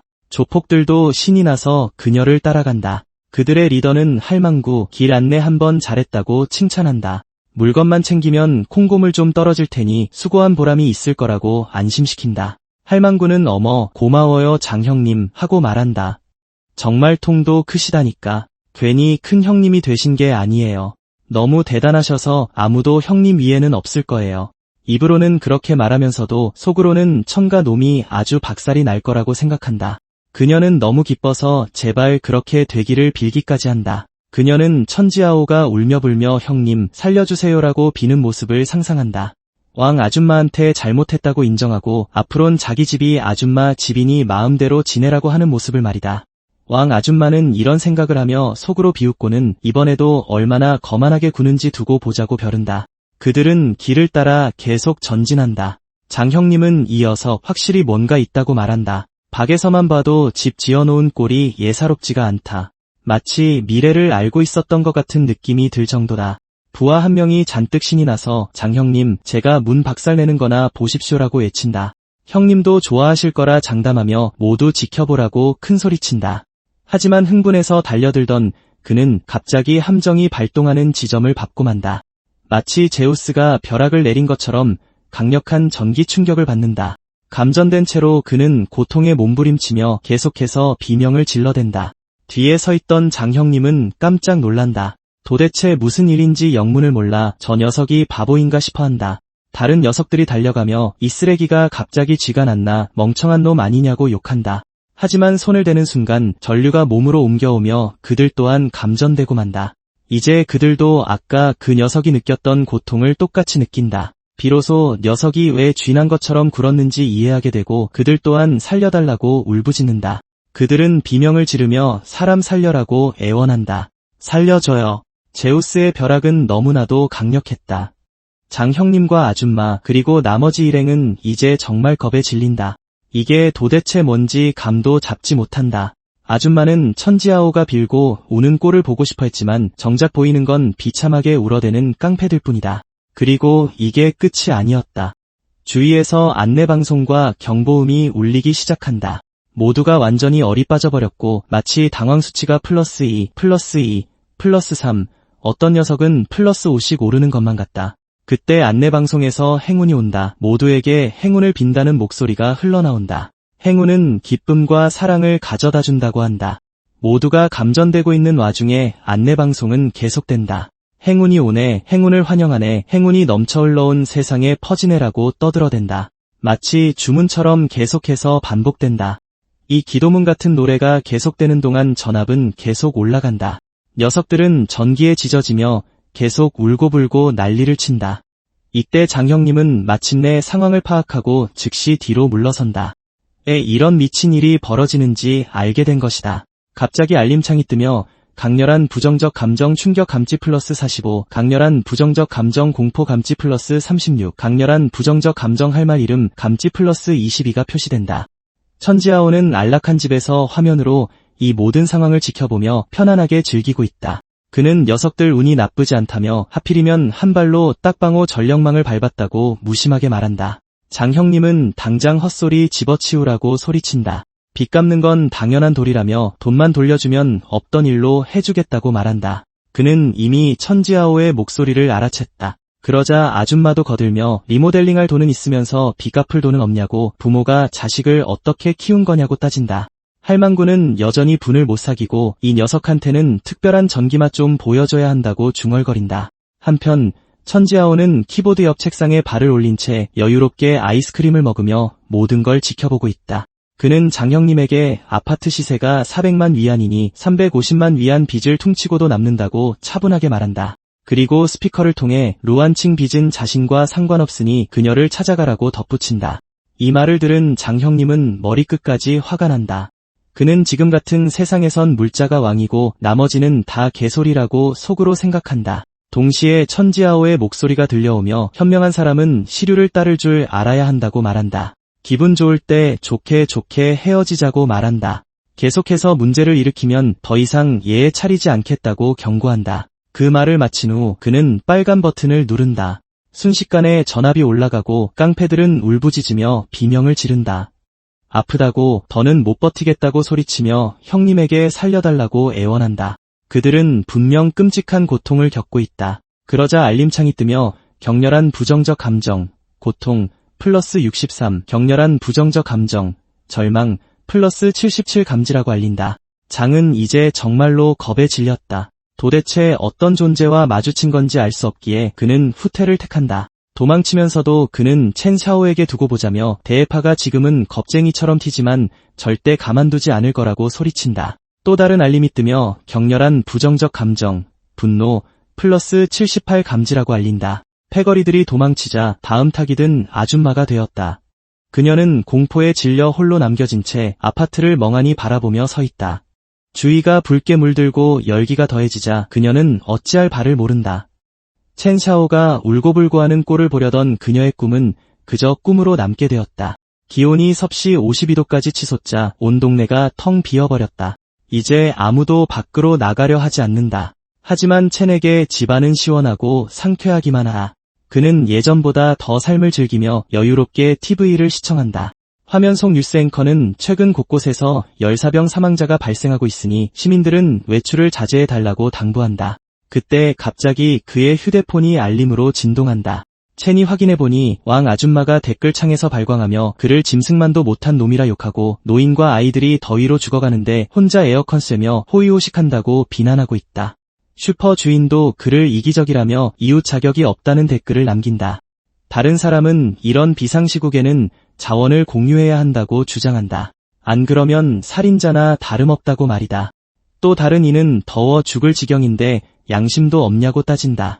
첸에게 당장 나와서 모두에게 해명하라는 요구도 빗발친다. 첸은 차가운 음료를 마시며 침착하게 알림을 넘겨본다.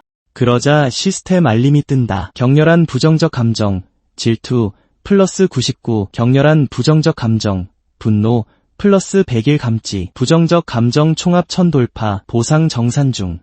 이를 보며 첸은 보상을 받은 뒤 단톡방에 제안 하나를 올려볼까 생각한다. 저 늙은 할망구와 악질 슈퍼주인을 손봐주는 사람에게 이틀치 식량과 물을 주겠다고 제안하는 것이다. 놈들이 쓰려는 수작과 똑같지만 효과는 아주 확실할 거라 믿는다. 무엇보다 아주 공평한 처벌이 될 테니 말이다. 이 방법을 확대하면 모두를 통제할 수도 있을 것이다. 그 후에 조금 나눠주는 것도 나쁘지 않겠다. 그렇게 된다면 나눔도 꽤 훌륭한 일이 될 테니까. 그는 비축 물자 앞에 서서 산더미처럼 쌓인 엄청난 물건들을 휴대폰으로 잔뜩 찍는다. 그러고는 단톡방에 사진을 올리며 자신의 비축량이 정말 많긴 하다고 말한다. 그리고 원하는 사람이 있다면 신청하라고 덧붙인다. 즉시 한 여자가 답장을 보내 신청한다며 제발 조금만 나눠달라고 애원한다. 할망구도 끼어들어 다리가 불편하니 첸 보고 직접 음식을 가져오라고 뻔뻔하게 말한다. 슈퍼 주인은 일단 물 2박스부터 가져오라고 요구한다. 다른 사람들도 줄줄이 신청을 남기지만 세상 일이 그렇게 쉬울 리가 없다. 첸은 자기가 자선 사업가가 아니란 걸 알아야 한다고 답장한다.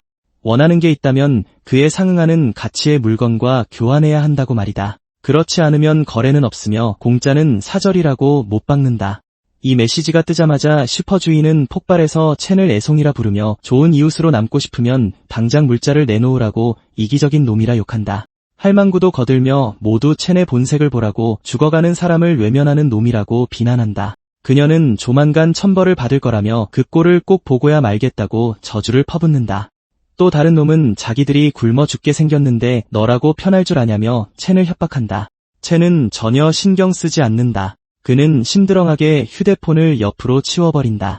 이 인간들이 얼마나 쓸모없는지 기가 찰 뿐이다. 바로 그때 부정적 감정수치 3000 도달이라는 새로운 알림이 뜬다. 그리고 특수절단, 초급이라는 스킬 업그레이드를 알린다. 효과는 3m 반경 내의 모든 물체를 절단하는 미세한 공기균열을 생성하는 것이다. 첸은 이것이 아주 흥미롭다고 생각한다.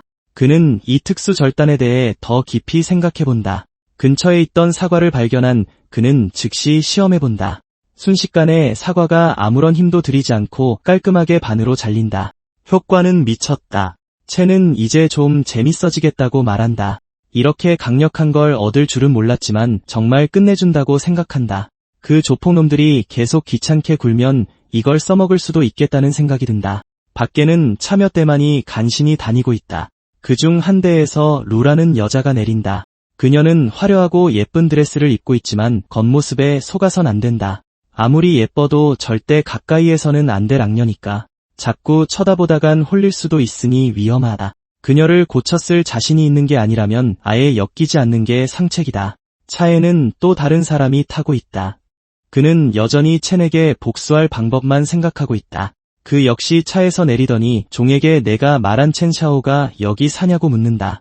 종은 그렇다고 대답한다. 가장 안쪽 건물이라고 한다. 보스에게 보고하자 보스는 루에게 고개를 돌리며 첸 샤오가 내 옛 남자였냐고 묻는다. 그는 부하들을 이끌고 첸 샤오의 집을 털러 갈 건데 마음 아프지 않겠냐고 묻는다. 그 말을 들은 루는 처음엔 놀란 듯하더니 이내 그를 안심시킨다. 지금 자기 마음속엔 보스뿐이라 다른 사람이 들어올 자리는 없다고 말이다. 그녀는 보스가 최고이며 자신이 원한 유일한 남자라고 말한다. 그리고 첸 샤오 따위는 쓸모없는 쓰레기일 뿐이라고 덧붙인다. 하지만 속으로는 오늘 밤이 첸 샤오의 제삿날이라고 생각한다. 오늘 그를 완전히 끝장내버리고 싶은 것이다. 그녀는 첸 샤오를 확실히 처리하기 위해서라면 이 남자에게 더 매달리고 부추길 준비도 되어 있다. 그들이 함께 이동하자 갑자기 슈퍼주인이 달려와 형님들이 첸 샤오를 잡으러 오신 거냐고 다급히 묻는다. 그는 자신들이 입주민이라며 첸 샤오를 참교육하는데 기꺼이 돕겠다고 말한다. 뒤따라온 다른 남자도 재빨리 동의하며 이곳 지리는 자신들이 잘 안다고 거든다. 첸 샤오가 도망치려 하면 퇴로를 차단해주겠다고 제안한다. 보스는 고개를 끄덕이며 첸 샤오를 잡는 걸 도우면 그의 방에 있는 물자 일부를 나눠주겠다고 한다. 슈퍼 주인은 즉시 더욱 흥분하여 연신 감사를 표한다. 그는 지름길을 안다며 보스에게 자기를 따라오라고 재촉한다. 그는 첸 샤오가 하루빨리 죗값을 치르길 바라며 할 수 있는 모든 방법으로 도우려 안달이 나 있다. 주변에 있던 다른 사람들도 콩고물이라도 주워 먹으려 모여들기 시작한다. 누구든 방해하려 들면 바로 응징당한다. 아무도 더 이상 나누려 하지 않는다. 모두가 그저 모든 것을 독차지하고 싶어 할 뿐이다. 조폭 보스와 슈퍼주인이 이동하던 중 슈퍼주인이 갑자기 앞을 가리키며 여긴 자기 집이고 우린 같은 편이라고 불안하게 말한다. 보스는 차갑게 그건 상관없다고 대꾸한다. 이제부터 이 건물 전체는 류 보스님의 것이라고 선언한다. 할망구는 즉시 분노하여 우린 당신들을 건드린 적이 없는데 이럴 수 있냐고 따진다. 그녀는 이 모든 불행이 첸 샤오에게만 닥치길 바랐지 자신에게 올 줄은 꿈에도 몰랐다. 하지만 이들은 조폭이고 그런 건 전혀 신경 쓰지 않는다. 그들에겐 힘과 세력이 있기에 그저 원하는 것을 빼앗을 뿐이다. 슈퍼 주인은 마침내 공황 상태에 빠져 주저앉으며 후회한다. 자기가 틀렸다며 그깟 찌꺼기에 욕심을 부리지 말았어야 했다고 자책한다. 이제 모든 걸 잃었고 생존할 방법조차 사라져버렸다. 그 할망구가 조폭들에게 두들겨 맞고 있고 다른 사람들도 힘없이 바닥에 널브러져 있다. 자기가 정말 눈이 멀었었다며 어떻게 저런 짐승만도 못한 놈들을 믿었는지 계속 소리친다. 이 시점에선 더 이상 어쩔 도리가 없다. 조폭놈들이 칼을 들고 모여들고 두목이 맨 앞에 그 악녀가 바로 옆에 서 있다. 그 악녀는 이미 원하는 걸 얻었으니 이제 복수만을 원할 뿐이다. 그들이 밖에서 건물을 노려보고 있는데 갑자기 무언가 쿵 하고 떨어진다. 안에서 천샤오가 소파를 바닥으로 내던진 것이다. 여유롭게 밥을 먹으며 내려다보곤 다들 자기를 찾고 있냐고 묻는다. 아주 신이 난 표정이다. 두목은 죽음이 코앞인데도 아직 쇼를 하고 있다며 비웃는다. 물자를 넘기면 적어도 시체는 온전하게 남겨주겠다고 한다. 그 악녀는 옆에 서서 무슨 일이 일어날지 유심히 지켜보고 있다. 천샤오는 태연하다. 천천히 입을 닦으며 너희 부모님은 기본 예절도 안 가르쳐줬냐고 말한다. 남이 밥 먹을 때 방해하는 건 예의가 아니라며 이런 기본적인 것도 못 배우고 자랐냐고 묻는다. 그 말에 두목이 완전히 뚜껑이 열린다. 욕설을 퍼붓으며 놈을 마음껏 패라고 명령한다. 조폭들이 일제히 달려들지만 천샤오는 접시를 든 채 주먹을 가볍게 피한다. 균형 감각이 말도 안 되게 좋다. 한 놈이 달려들자 천샤오는 놈의 머리를 잡고 그대로 바닥에 처박는다. 다른 놈이 거대한 흉기를 들고 미친 듯이 휘두르며 돌진한다. 천샤오는 공격을 피하고 강하게 걷어차버리는데 맞은 놈은 무슨 일이 일어난 건지 어리둥절해한다. 그때 뒤에서 도끼를 든 놈이 나타나 천샤오를 찍으려 한다. 천샤오는 정말 공간 절단 능력을 쓰게 만들 셈이냐고 생각한다. 자세를 잡고 준비한다. 갑자기 두목과 악녀 쪽으로 병 하나가 날아든다. 그들이 의아해하는 순간 짙은 연기가 주변을 뒤덮는다. 알고 보니 연막탄이다. 두목은 기침을 하며 최루탄이라고 소리친다. 놈에게 조력자가 있다며 당장 후퇴하라고 고함을 지른다. 무리들은 당황하여 허둥지둥 흩어진다. 천샤오조차 갑작스러운 상황에 다소 당황한 기색이다. 혼란 속에서 도끼를 든 놈은 공격이 빗나가고 무기를 떨어뜨린다. 그때 낯선 목소리가 들려오며 천샤오가 저지른 사고가 결코 작지 않다고 말한다. 그러면서 천샤오의 실력이 꽤 인상적이라고 덧붙인다. 천샤오는 그를 바라보며 딱 하나 애 여기 있는지 묻는다. 남자는 총 때문이라고 대답한다. 아직 총이 필요하냐며 좋은 물건이 있다고 한다. 남자는 이런 상황에 얼음물을 마시는 천샤오를 보고 믿을 수 없어 한다. 정말 팔자 좋게 산다고 한마디 한다. 천샤오는 태연하게 대답하며 일단 얘기나 하자고 한다. 자기 구역도 아니면서 여기까지 왔냐고 묻는다. 남자는 류하이펑이 최근 자기 사업을 건드려서 며칠째 감시 중이었다고 설명한다. 차가운 물을 집어들면서도 여전히 믿기지 않는 눈치다. 류하이펑이 이쪽으로 오는 걸 보고 따라와 봤다고 한다. 설마 류하이펑이 천샤오를 노리고 올 줄은 몰랐던 거다. 물자가 귀해진 지 오래인데 이렇게 많이 쌓아두다니 보통 루트로는 불가능한 일이라고 덧붙인다. 천샤오는 그래서 하고 싶은 말이 뭐냐고 묻는다. 남자는 꼬치꼬치 캐려는 건 아니라고 재빨리 해명한다.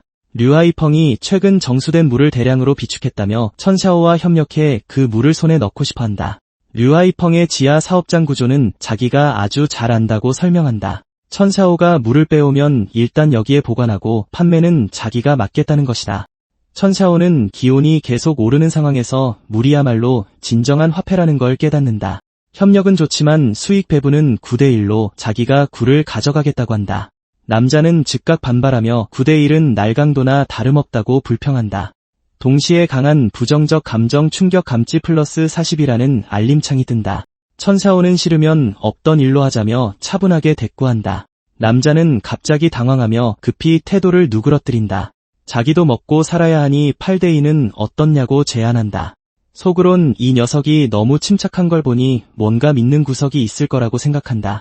천샤오 말고는 적임자를 찾을 수 없다는 걸 알기 때문이다.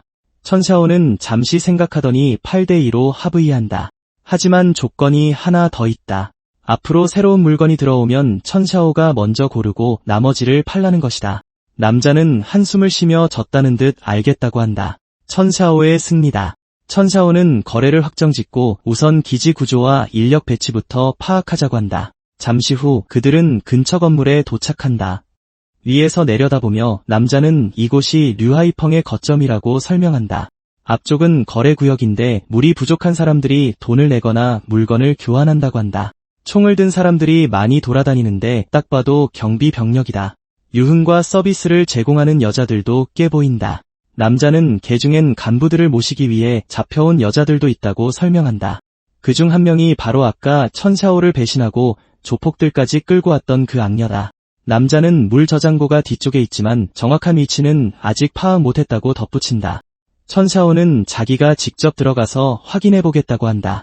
신호를 보면 외곽에서 소란을 피워주력을 유인해달라고 남자에게 이른다.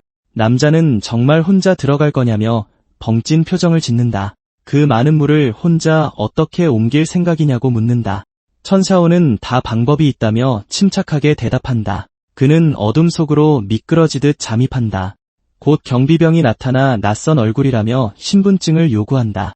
천샤오는 즉시 카드 같은 걸 꺼내며 류 사장이 재고 파악하라고 보냈다고 둘러댄다. 경비병은 재고 파악 같은 소리 하네라며 애를 속이려는 거냐고 비웃는다. 부정적 감정 조롱 감지 플러스 5라는 알림이 뜬다. 천샤오는 조용히 경비병의 어깨에 손을 올린다. 속으로 전엔 사과 깎을 때나 썼던 공간 절단이지만 오늘은 다른 걸 썰어보겠다고 생각한다. 즉시 스킬을 발동한다. 경비병은 충격에 눈을 부릅뜨지만 반응할 새도 없이 당하고 만다. 강한 부정적 감정 공포 플러스 50, 고통 플러스 50 감지 알림이 나타난다. 경비병이 쓰러지자 근처에 있던 다른 놈이 발포하기 시작한다. 천샤오는 총알을 피하며 슈터에게 공간 절단을 날려 쓰러뜨린다. 또다시 강한 부정적 감정 공포 플러스 100, 절망 플러스 100 감지 알림이 뜬다. 총소리가 울려 퍼지자 경비병들이 몰려오며 침입자가 있다. 빨리 움직이라고 고함친다. 중화기까지 등장하고 어떤 놈은 로켓 런처까지 들고 있다. 천샤오는 재빨리 구석으로 몸을 숨긴다. 경비병들이 이리저리 흩어지자 일단은 안전하다고 생각한다. 그때 갑자기 누군가 뒤에서 그를 낚아챈다. 천샤오는 몸이 굳으며 누군가에게 잡혔다는 걸 깨닫는다. 뒤를 돌아보니 여전히 경비병들이 득실대며 곳곳을 수색하고 있다. 하지만 그를 잡은 손은 여자의 손이었다. 그녀는 그에게 조용히 하라고 속삭인다. 그녀는 그를 외진 곳으로 끌고 간다. 몸을 숨기자 채는 그녀에게 왜 여기 있는지 묻는다. 여자는 잡혀왔다고 말하며 그도 잡혀왔냐고 묻는다. 채는 즉답을 피한다. 대신 물창고가 어디 있는지 아냐고 묻는다. 여자는 청소 일을 하면서 이미 구조를 파악했다고 말한다. 그녀는 첸에게 안내해줄 수 있다고 한다. 그녀가 조심스레 주위를 살피는데 갑자기 병사들 앞에 양동이가 떨어진다. 병사들은 즉시 총을 겨누며 저기에 누군가 있다며 빨리 움직이라고 소리친다. 그들이 급히 달려가자 여자와 첸샤오의 앞길이 트인다. 여자는 이 경로엔 감시 장비가 없다며 따라오라고 한다. 그들은 목적지를 향해 최대한 빨리 이동한다. 가까워지자 첸샤오는 그녀에게 숨을 곳을 찾아 자신이 나올 때까지 기다리라고 한다. 여자는 말 잘 듣고 그대로 따른다. 첸샤오는 공격 준비를 시작한다. 그는 기를 모아 강력한 펀치로 문을 부수고 안으로 밀고 들어간다. 하지만 안에는 병사들이 대기하고 있었다. 한 명이 넌 누구고 어떻게 들어왔냐며 몹시 화를 낸다. 첸샤오는 망설이지 않는다. 눈이 마주친 순간 첸은 절단 공격을 사용해 그를 순식간에 쓰러뜨린다. 알림창이 뜬다. 강렬한 부정적 감정 감지, 충격 플러스 20, 공포 플러스 20, 고통 플러스 20. 숨어서 지켜보던 여자는 걱정하기 시작한다. 첸샤오가 들어간 지 꽤 됐는데 무슨 일이 생긴 건 아닌지 생각한다. 그녀는 정말 불안해하며 아무 일 없기를 바란다. 하지만 조심스레 안을 들여다본 그녀는 경악을 금치 못한다. 그곳은 완전히 파괴되어 있었고 그녀는 눈앞의 광경을 믿을 수 없다. 모든 것이 박살나 있다. 갑자기 누군가 그녀 쪽으로 걸어오는 게 보인다. 그녀는 당황해 소리치며 공격하려 한다. 그때 그녀는 그게 첸 샤오임을 깨닫는다. 첸은 침착하게 처리됐으니 가자고 말한다. 그는 즉시 돌아서서 걷기 시작한다. 그리고 총을 꺼내 허공을 향해 발사한다. 총알이 공중에서 폭발한다. 여자는 놀라지만 첸은 자신이 뭘 했는지 알기에 웃음을 터뜨린다. 밖에서 그 신호를 본 남자는 즉시 상황을 파악한다. 그는 첸 샤오가 정말 대단하다며 진심으로 감탄한다. 그리고 그 또한 파괴 공작을 시작한다. 준비한 병들을 바닥에 던져 곳곳에 혼란과 폭발을 일으킨다. 순식간에 불길이 번진다. 사람들은 불이 났다고 소리치며 불을 끌어 뛰어다닌다. 계획대로 모두가 완전히 정신이 팔려 있다. 혼란이 확산되는 틈을 타 첸 샤오와 여자는 다른 구역으로 쉽게 이동한다. 여자는 골목을 통하면 남문 외곽으로 나갈 수 있다고 길을 가리킨다. 계속 이동하는데 갑자기 뒤에서 또 다른 여자가 달려와 첸 샤오를 부르며 데려가 달라고 애원한다. 바로 그 악녀다. 첸은 즉시 뒤돌아보고 그녀를 알아본다. 그녀는 우리가 연인 사이 아니었냐며 예정을 봐서라도 데려가 달라고 다시 애원한다. 그녀는 다가오며 이곳에서 데려가만 준다면 자기 명의로 대출받은 일은 탓하지 않겠다고 약속한다. 첸은 차갑게 내가 상황 파악을 못하고 있다고 대답한다. 이 말을 들은 여자는 무너져 내리며 울기 시작한다. 그녀는 매일 늙은 남자들을 시중들도록 강요당한다고 말한다. 반항하면 때리고 도망치면 잡아와서 끌고 간다고 한다. 갈 곳이 없다며 첸에게 같이 살게 해달라고 시키는 건 뭐든 하겠다고 빈다. 첸은 그녀를 바라보며 그녀가 했던 짓들을 상기시킨다. 돈 없다고 비웃고 호구라 부르고 몰래 늙은 남자들과 뒹굴고 류 하이펑을 끌어들여 자기를 죽이려 했을 때 오늘 같은 날이 올 줄 알았냐고 묻는다. 이 말을 듣고 악녀는 갑자기 진심으로 공포를 느낀다. 그제야 그녀는 자신이 돌이킬 수 없는 짓을 저질렀음을 깨닫는다. 첸은 더 깊이 생각한다. 전생에 그녀가 자신을 토막냈을 때 오늘 같은 날을 상상이나 했을까? 그녀는 너무나 끔찍한 짓을 많이 했기에 지금 무슨 말을 해도 절대 용서할 수 없다. 역사가 반복되게 할 수 없기에 그는 감정을 억누른다.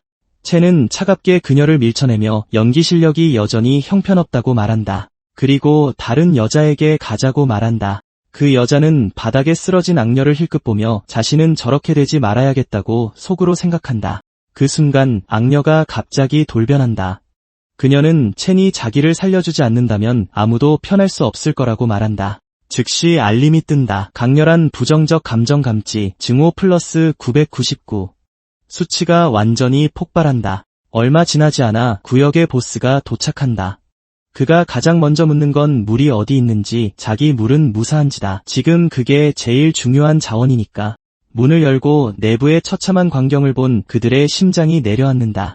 아무것도 남지 않았다. 그때 벽에 적힌 글거를 발견한다. 류 보스의 물은 가져갔다. 다음엔 목숨을 가져가마라고 분명히 적혀있다. 류는 완전히 이성을 잃는다. 그는 누가 이런 짓을 했냐고 소리친다. 그는 믿을 수 없을 만큼 격분해 있다. 그때 바닥에 쓰러져 있던 악녀가 입을 연다. 그녀는 류 보스에게 첸 샤오가 했다고 말한다.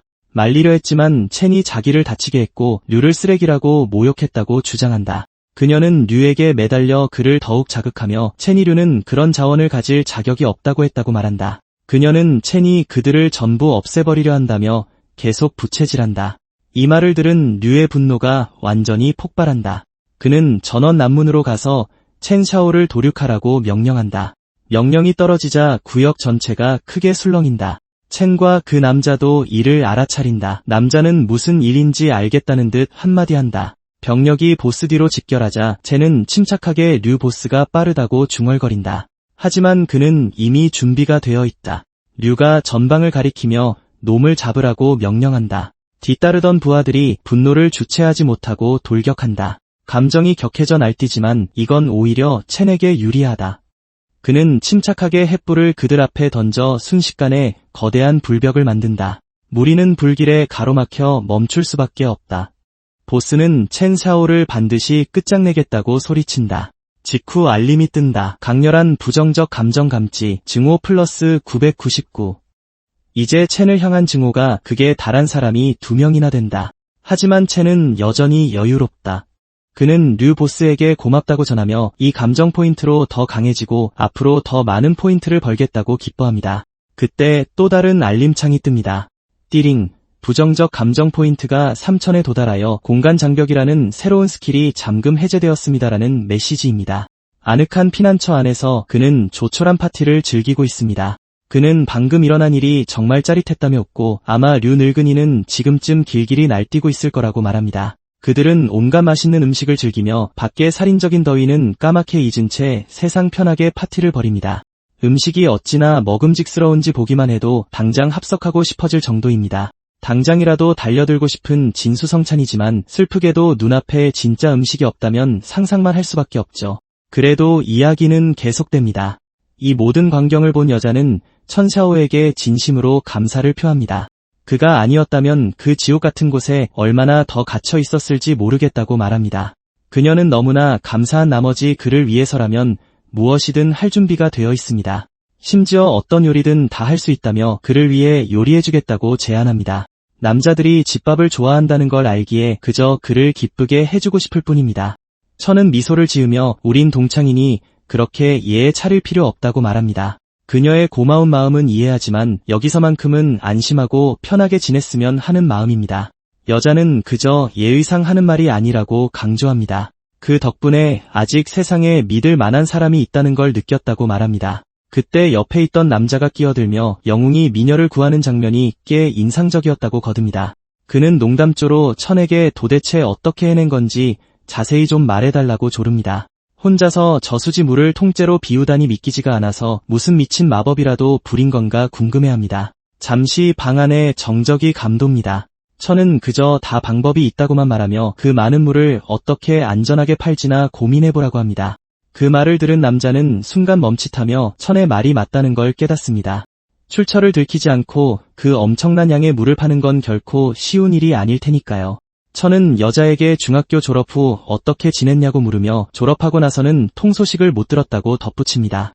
여자는 잠시 망설이다가 졸업 후 집안에 큰일이 생겼다고 털어놓습니다. 부모님이 한꺼번에 실종되셨다고 말합니다. 이야기를 하다 보니 기억이 밀려와 그녀는 다시 공포에 질리기 시작합니다. 그래도 그녀는 천이 진실을 알 자격이 있다고 생각하며 힘겹게 말을 이어갑니다. 그런데 그녀가 말하는 도중 갑자기 주변에서 불길이 치솟기 시작합니다. 그들은 눈앞의 광경을 믿을 수가 없습니다. 밖을 내다본 남자는 온 동네가 불바다가 됐다고 소리칩니다. 완전히 통제불능 상태입니다. 물을 뺏긴 놈들이 되찾으려 하거나 아예 다 박살 내버리려는 게 분명합니다. 불길이 폭발하자 천과 여자 그리고 남자 모두 밖을 응시합니다. 화재 규모가 엄청납니다. 혼란 속에서 고통받는 사람들이 보입니다. 아이를 아는 한 사람은 제발 아이들 좀 살려달라며 비명을 지르고 있습니다. 상황을 파악한 남자는 류아이펑 진이라며 저 개자식이 진짜 다 태워 죽일 작정이냐고 분노합니다. 여자는 불안해하며 우리가 뭘 해야 하는 거 아니냐고 묻습니다. 하지만 천은 생각에 잠겨 있습니다.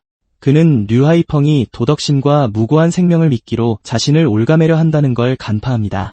하지만 모두를 구하려다 비참하게 죽었던 전생의 호구짓은 이미 졸업했기에 그런 건 소용없다고 생각합니다. 밖에서 류하이펑은 천샤오에게 당장 나오라고 소리치며 안 나오면 여길 잿더미로 만들어서 그 잘난 철옹성이 얼마나 버티나 보자고 협박합니다. 부하 한 놈이 보스의 지혜는 역시 대단하다며 아부를 떱니다. 불이 계속 번지면 타 죽지 않더라도 연기 때문에 질식해 죽을 거라고 맞장구칩니다. 류는 이 광경을 즐깁니다. 불길이 거세질수록 그의 기분은 점점 더 좋아집니다. 감히 자신에게 대적하면 어떻게 되는지 똑똑히 보여주겠다는 생각입니다. 불길은 계속 치솟고 주변 건물이 무너지면서 화재는 더욱 거세집니다. 피난처 안의 남자는 패닉에 빠지기 시작합니다. 그는 이렇게 앉아만 있을 순 없다고 말합니다. 열기가 안으로 전도되어 타 죽진 않아도 쪄 죽거나 산소 부족으로 질식할 거라고 경고합니다. 천은 그저 미소만 짓습니다. 이미 다 계획이 있습니다. 고온 아포칼립스 시대에 자기 안전 가옥에 최고급 화재 방지 시스템을 설치하지 않을 만큼 멍청하진 않다고 생각합니다. 그는 오래전부터 이걸 대비해왔습니다. 심지어 윈도우 XP가 깔린 구형 PC들까지 돌아가고 있습니다. 그리고 침착하게 빨간 버튼을 누릅니다. 보통 빨간 버튼을 누르면 큰일이 터지기 마련이죠. 하지만 이번엔 반대입니다. 밖에서 장치가 작동하더니 소화탄을 쏘아 올리기 시작합니다. 마치 거대한 소화기처럼 두꺼운 진압 연기를 내뿜으며 구역 전체를 뒤덮습니다. 연기가 퍼지자 불길은 순식간에 사그라듭니다. 남자는 눈앞의 광경에 넋이 나간 채 멍하니 서 있을 뿐입니다. 그가 이런 미친 하고 내뱉습니다. 나노급 에어로겔입니다. 도대체 천이 어떻게 이런 물건을 구했는지 믿을 수가 없습니다. 이건 완전 군용급이라며 혹시 군대라도 털었냐고 묻습니다. 무언가를 내어. 여자 역시 눈앞의 상황에 완전히 얼어붙었습니다. 불길이 잡히기 시작하자 밖에서 지켜보던 보스는 점점 더 조바심을 냅니다. 그는 콧방귀를 끼며 최후의 발악일 뿐이라고 하지만 이미 이에 대한 대비책도 세워둔 눈치입니다. 갑자기 근처에 있던 한 남자가 보스가 방심한 틈을 타 기습을 시도합니다. 온 힘을 다해 휘둘러 보지만 소용없습니다. 보스가 훨씬 더 강하니까요. 그는 습격자를 가볍게 제압하고 부하들에게 계속 공격하라고 명령합니다. 천의 잡동사니들이 언제까지 버틸 수 있을지 보자고 합니다. 장기전으로 갈 태세입니다. 옆에 있던 부하가 당황해서 말을 더듬으며 연료가 거의 다 떨어졌다고 보고합니다. 저 하얀 안개가 너무 독하다고 말합니다. 그 순간 천의 목소리가 울려 퍼집니다. 그는 류 보스에게 불장난은 끝났냐고 태연하게 묻더니 들어와서 시원한 얼음물이나 한잔하면서 시키는 게 어떠냐고 비꼽니다. 직후 강렬한 부정적 감정 감지, 분노 플러스 888이라는 알림이 뜹니다. 밖에서 불구경이나 하려고 서성거리던 사람들은 이제 완전히 김이 샜습니다. 불길이 사그라드니 더 이상 볼거리가 없어진 거죠. 보스는 속으로 생각을 바꿉니다. 그냥 천샤오를 죽이는 건 너무 쉽게 보내주는 거라고 판단합니다.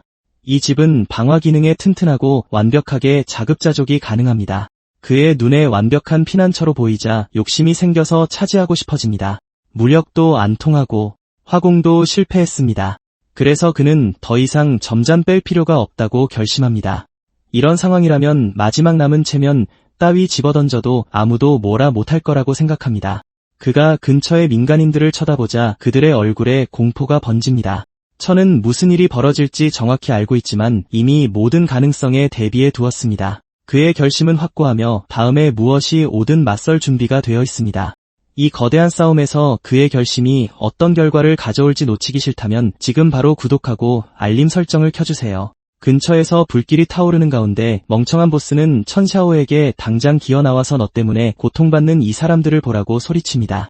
아줌마는 즉시 울부짖으며 첸에게 소리치고 빌어먹을 꼬맹이라고 욕한다. 그녀는 그가 류 보스의 심기를 건드려 모두를 끌어들이고 있다며 당장 나오라고 비난한다. 다른 남자는 류하이펑이 개자식이라 소리치며 정말 최악의 상황이 오면 뛰쳐나가 죽을 때까지 싸우겠다고 말한다. 첸은 남의 목숨을 담보로 협박하는 건 가장 고전적인 수법이라고 생각한다. 안타깝게도 이 세상에서 마음이 약해지는 건 자살 행위나 다름없다. 류는 비웃으며 첸이 겁쟁이처럼 숨고 싶다면 그러라지 대신 이 늙은이부터 처리하겠다고 말한다. 그는 공포에 질려 떨며 울고 있는 노인을 움켜쥔다. 그 순간 누군가 류하이펑에게 넌 천벌을 받아 끔찍하게 죽을 거라고 소리친다. 그 목소리를 듣고 상황을 본 첸은 즉시 그가 왕 할아버지임을 알아차린다. 그는 노인이 예전에 물을 가져다주며 살아남으라고 살아만 있으면 희망은 있다고 말했던 것을 떠올린다. 그 기억이 마침내 첸의 진정한 분노를 깨운다. 그는 무콩에게 안에서 유유를 지키라고 말하며 류 보스와 결판을 짓겠다고 한다. 다른 이들은 충격받은 표정으로 그를 쳐다보지만 한편으론 이해한다. 첸은 불바다 속으로 걸어나가며 원하는 우리 둘 사이의 일이지 다른 사람과는 상관없다고 차분하게 말한다. 류는 여전히 횃불을 든 채 노인의 멱살을 잡고 있다. 첸의 말을 들은 그는 노인을 내팽개치고 드디어 거북이 등껍질 밖으로 기어나올 마음이 생겼냐며 첸을 조롱한다. 그는 첸에게 영웅놀이라도 하고 싶냐고 묻는다. 그는 조건을 내건다. 돈을 갚고 물을 넘기고 목숨을 내놓으면 나머지 사람들은 살려주는 걸 고려해보겠다고 한다. 첸은 차갑게 대꾸하며 영웅놀이에는 관심 없다고 말한다. 두 사람은 서로를 강렬하게 노려본다. 그리고 첸은 손을 들어 정면을 가리킨다. 그는 싸우고 죽이는 건 지루하고 업보만 쌓일 뿐이라고 말한다. 듣자 하니 카지노를 운영했었다던데 류보스가 제일 잘하는 방식으로 해결하는 게 어떻겠냐고 덧붙인다. 그는 내기를 제안한다. 첸은 류가 이기면 자신의 모든 것이 그의 소유가 될 거라고 말한다. 하지만 첸이 이기면 왕 할아버지를 풀어주고 이 구역에서 당장 꺼지라고 한다. 그러자 류 보스는 폭소를 터뜨리며 즉시 동의한다. 그는 주사위 세트를 던지며 숫자의 크기로 승부를 보자고 단판으로 생사를 결정하자고 말한다. 첸은 던져진 것을 재빠르게 낚아채며 침착하게 대 빅에 걸겠다고 말한다. 도신들의 대결이 곧 시작될 참이다. 두 사람은 자세를 고쳐잡고 잠시나마 불타는 전장이 아닌 카지노에 서 있는 듯한 분위기가 흐른다. 그들은 도박을 시작하며 큰 소리로 외친다. 주사위 기계가 켜지고 안에 주사위들이 미친 듯이 돌아가기 시작한다. 주사위가 구르는 동안 주변의 부하들은 류 보스가 무조건 이길 거라며 환호한다. 류 보스 본인도 자신감에 차 있다. 주사위가 멈추자 그는 웃음을 터뜨리며 6이 3개, 즉 가장 높은 패가 나왔으니 첸이 졌다고 자랑스레 선언한다. 첸은 침착하게 서두르지 말라며 승자는 아직 정해지지 않았다고 말한다. 그는 자신의 기술을 이용해 교묘하게 주사위를 조작한다. 그 후 그는 주사위를 깔끔하게 베어버리며 류 보스의 주사위 품질이 별로인 것 같다고 태연하게 말한다. 모든 주사위가 반으로 갈라진 것을 보자 모두가 순식간에 공황 상태에 빠진다. 누군가 점수 합계가 21이라며 소위 말하는 최강의 패보다 더 크다고 소리친다. 첸은 류 보스의 패배를 선언하며 노인을 풀어주라고 말한다. 류 보스는 격분한다. 그는 첸이 사기를 쳤다고 비난하며 즉시 그에게 달려든다. 강한 부정적 감정이 감지되었다는 알림이 뜨며 분노 포인트 500이 추가된다. 류 보스는 칼을 들고 돌진하며 첸을 저주하고 죽으라고 비명을 지른다. 주변 사람들은 공포에 질려 당황한다. 하지만 첸은 침착하다. 그는 속으로 지금이 새로운 기술을 시험해볼 완벽한 기회라고 생각한다. 류 보스가 달려들자 첸은 가볍게 옆으로 피한다. 그리고는 주사위 기계를 빠른 속도로 집어던져 류 보스를 기겁하게 만든다. 기계가 땅에 처박히며 연기와 파편이 튀어오른다. 모두가 당황해서 달려와 보스가 괜찮은지 묻는다. 연기가 주위를 뒤덮는다. 류 보스는 기침을 하며 괜찮다고 말한다. 그는 부하 2명에게 첸을 찾아내라고 명령한다. 연기가 거치기 시작하자 류 보스는 갑자기 전방이 첸을 발견하고 그쪽을 가리키며 저 놈을 잡으라고 명령한다. 부하들은 즉시 사격을 개시하고 첸을 죽이고 싶어 안달이 나서 소리를 지르며 난사한다. 류 보스가 상황 보고를 요구하려던 찰나 갑자기 날카로운 참격이 날아와 바로 앞에 부하를 쓰러뜨린다. 류 보스는 경악한다. 연기가 완전히 가라앉자 털끝 하나 다치지 않은 채 서 있는 첸의 모습이 드러난다. 그러자 류 보스는 거대한 로켓 런처를 꺼내들며 첸이 아무리 강해도 상관없다고 말한다. 그는 이건 절대 피할 수 없을 거라며 죽으라고 소리친다. 그는 즉시 로켓을 발사한다. 로켓이 날아가자 보스는 첸의 유산은 모두 자신의 것이 될 거라고 외친다. 그 순간 특수 방어막이 활성화되었다는 알림이 뜬다. 방어막이 순식간에 첸의 온몸을 감싸며 그를 보호한다. 방어막은 로켓 폭발의 충격을 정면으로 받아내며 완벽하게 막아낸다. 류 보스는 당황하기 시작한다. 그는 식은땀을 흘리며 도대체 무슨 일인지 의아해한다. 그는 첸이 미사일을 막아냈다는 사실을 믿을 수가 없다. 그조차도 이 녀석은 도저히 이길 수 없다는 느낌을 받기 시작한다. 첸은 비웃으며 그렇게 많은 사람들 앞에서 지는 게 꽤 힘들겠다고 말한다. 그는 류에게 내기를 물릴 생각이냐고 묻는다.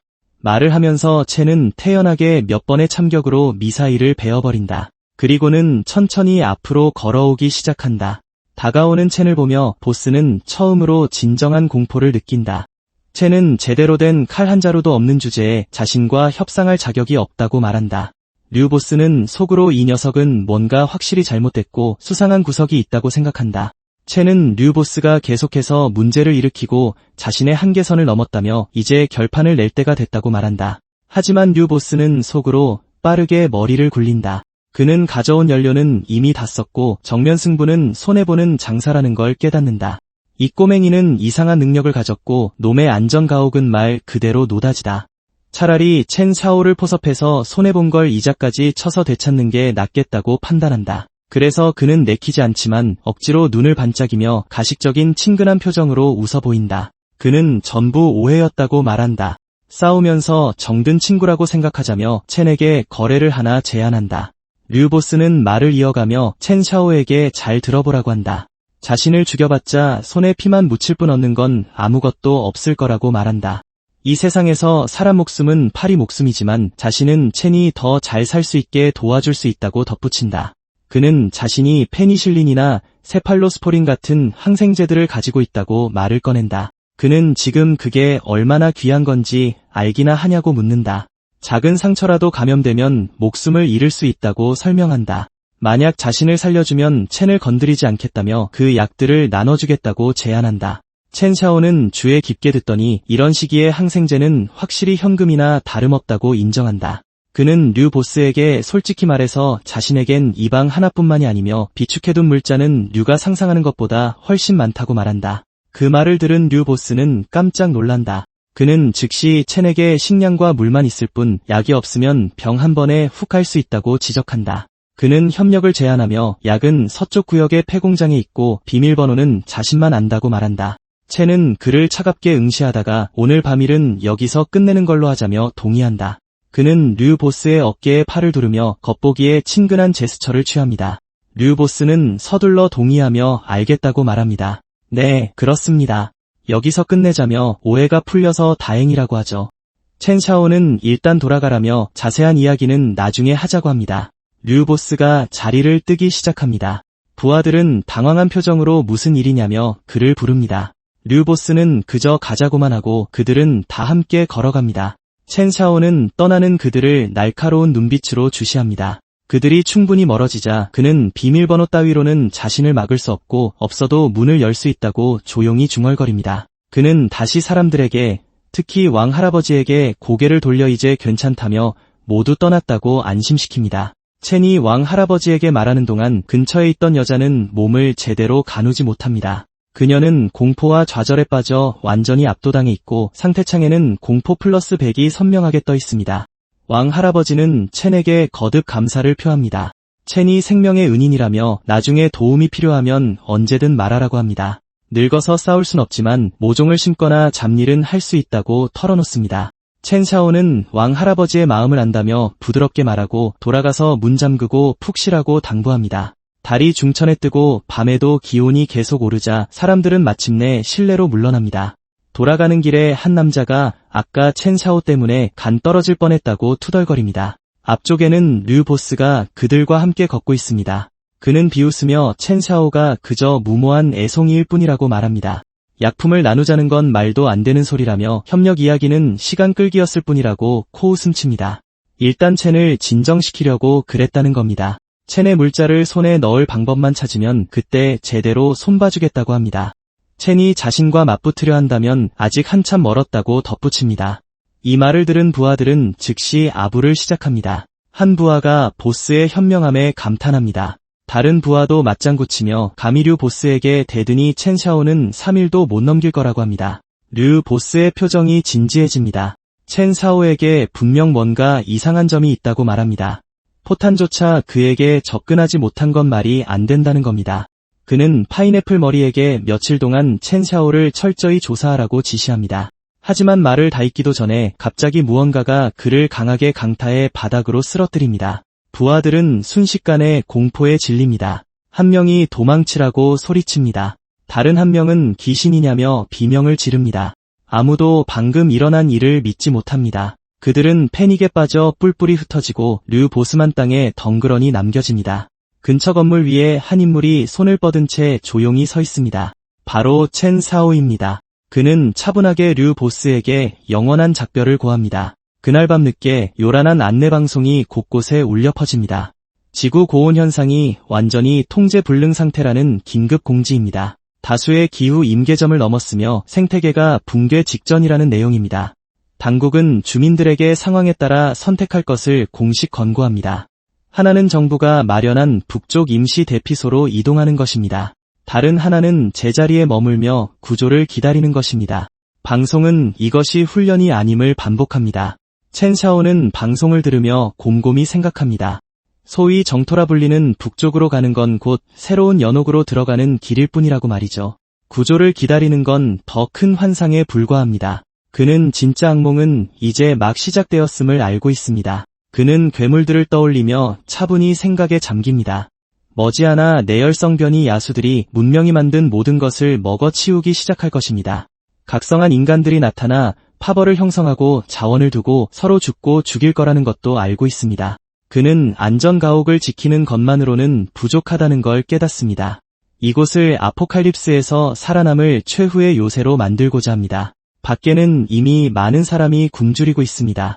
누군가 굶어 죽겠다며 집은 다 타버렸는데 첸 샤오는 뭐냐고 소리칩니다. 다른 사람은 첸 샤오 혼자 저 크고 튼튼한 요새를 차지하고 음식과 술, 에어컨을 즐기고 있다고 고함칩니다. 군중들 사이에서 분노가 고조됩니다. 한 남자가 문을 쾅쾅 두드리며 첸 샤오에게 나오라고 소리칩니다. 아까 첸이 도움을 거절해서 모두가 이 꼴이 되었다고 비난합니다. 그는 해명을 요구합니다. 다른 이들도 거들며 첸이 안전가옥을 공유해야 한다고 이미 결론 내렸다고 말합니다. 다 같이 살기 위해 돌아가며 지내야 한다고 비릿한 웃음을 지으며 주장합니다. 안에서 첸 샤오는 전혀 반응하지 않습니다. 그는 평온한 음악을 들으며 아주 여유롭게 집안일을 하고 있습니다.